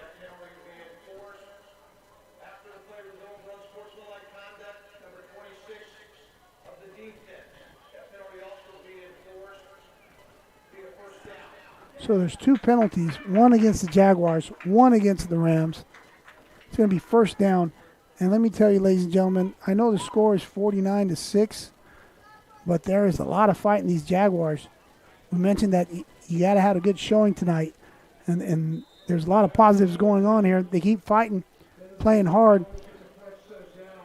And you see Campagna, he's up, took a shot, and he's still playing hard along with his teammates. So it's going to be first and 10. And Campagna's going to throw the ball. Throws a little late behind his intended receiver, which is 13. Intended for number 13, Noah Wooden. That's going to stop the clock with the minute 34 remaining. Second and 10. And you see Campagna just a little bit late on his throw. Throws behind the intended receiver. He didn't set his feet. This sounds crazy, but you can make a lot of throws with your feet. And I don't mean by, I know it sounds crazy, but what I mean by that is by setting your feet correctly. And we got offsides. That one's pretty obvious.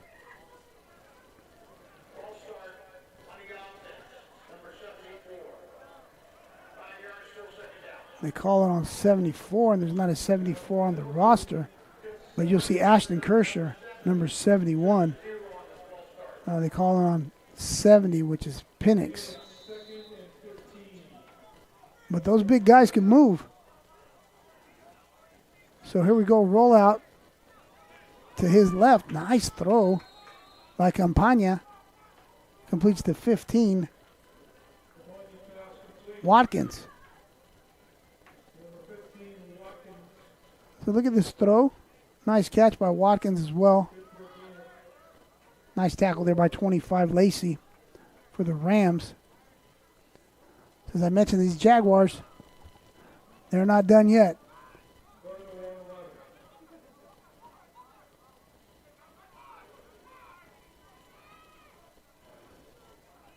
So Campagna being flushed out of the pocket. Number 40 is down there at the bottom.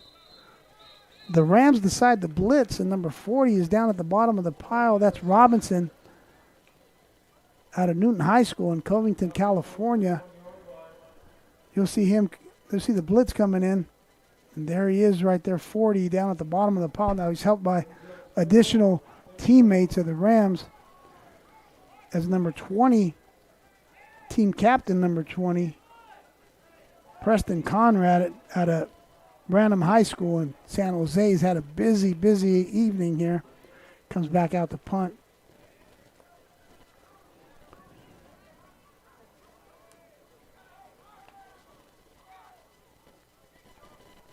And there's Conrad's punt is away. So you got number 13. Looked like he signaled for a fair catch, and he did. So that's Zachary Black. So there's 2 seconds remaining. The Rams are going to come out. I'm assuming they're just going to take a knee here. Score's 49-6. We'll see what happens as they assume the victory formation.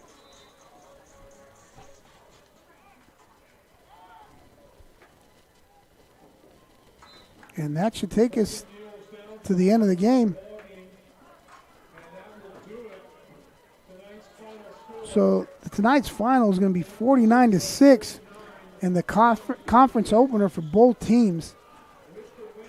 The Jaguars are going to face DVC, their next home game, as the Rams of San Francisco leave here victorious.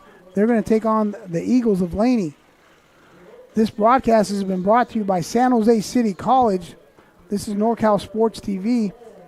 I want to thank our cameraman, our cameramen. We had quite a few of them, and also our producer here, Avery. I'm your host, Carlos Franco. This is NorCal Sports TV. Thanks for watching.